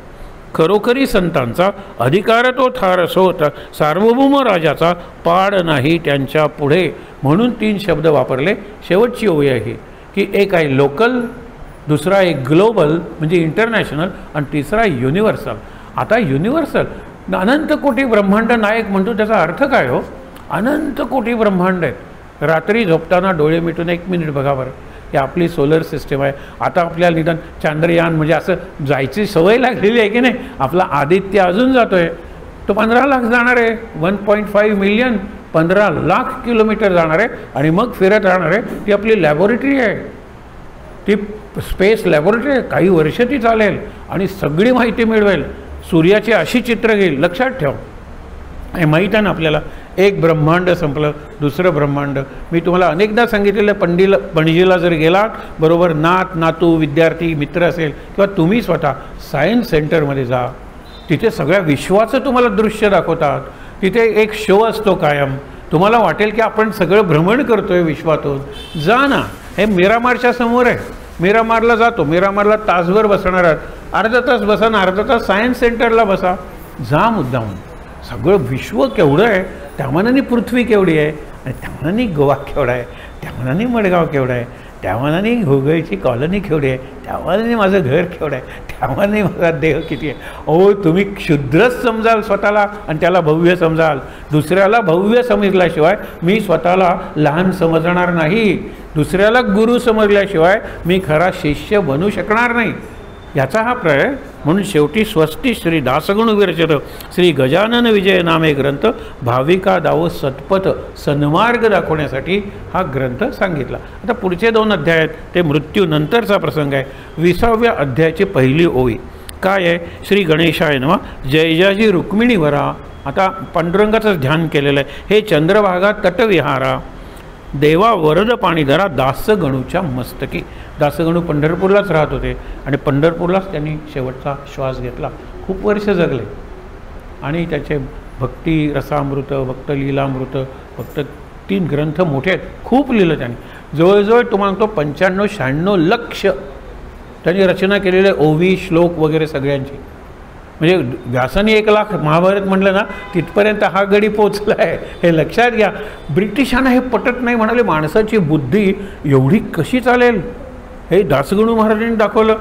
नंतर दासोपंत त्यांनी 5.25 लक्ष लिहिलेले कृष्णाचं चरित्र.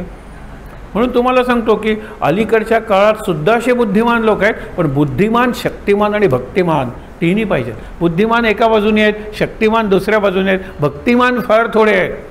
हे तिघांचं कॉम्बिनेशन आपण आपल्यात घडवूया आणि येणारा गणेशोत्सव याच्यात साजरा करूया. 11-12 तारखेला पुढच्या वेळेला तो महालाचा पक्ष असेल, आपण निर्जळी श्राद्ध करू. तर गजानन महाराज गेलेले असतील, त्यांचं श्राद्ध जरा निराळ्या पद्धतीने कसं करायचं तो विचार आपण पुढच्या महिन्यात बांधूया. अध्याय 20वा. छान श्लोक म्हणूया आणि शांतीपाठ. सदा सर्वदा योग तुझा घडावा, तुझे कारणी देह माझा पडावा.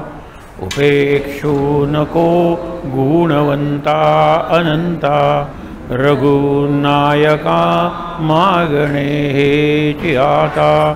जय जय रघुवीर समर्थ. क्षणभर संथ श्वास घेत आपल्यासमोर जी गजानन महाराजांची मूर्ती आहे, आज त्यांचं जे रूप आपल्याला दिसतं, जी आरास म्हणजे डेकोरेशन केळांची असली तरी चालेल, त्याच्यात एक प्रकारची सिमेट्री आहे, लक्षात ठेवा. आणि त्यामुळे छान असं ते दृश्य क्षणभर मनाच्या समोर किंवा डोळ्यासमोर एक पडदा असतो नेहमी. डोळे मिटले तरी स्क्रीन ऑफ डिम लाईट, मंद प्रकाशाचा पडदा आहे. डोळे मिटल्यावर एकदम अंधार होत नाहीत, अंधारात सुद्धा आपल्याला काहीतरी जाणीव असते. तिथे महाराजांचं चित्र पाहूया. शांतीपाठ पुन्हा एकदा शांतपणे म्हणूया. ओम सहनाववतु सहनौ भुनक्तु सह वीर्यं करवावहै तेजस्विनावधीतमस्तु मा विद्विषावहै. ओम शांति शांति शांति. तीनदा दीर्घ श्वासोच्छ्वास.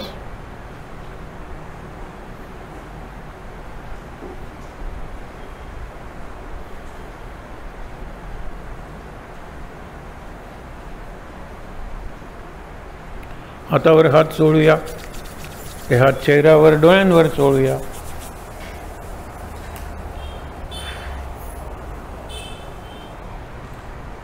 अगदी सावकाश डोळे उघडून गजानन महाराजांची मूर्ती, त्यांचं आत्ताचं रूप डोळ्यासमोर आणूया. त्यांचं दर्शन घेऊया आणि इथे जमलेला सर्वांना नमस्कार करूया. शांत आनंद. महाराज महाराज गजानन महाराज.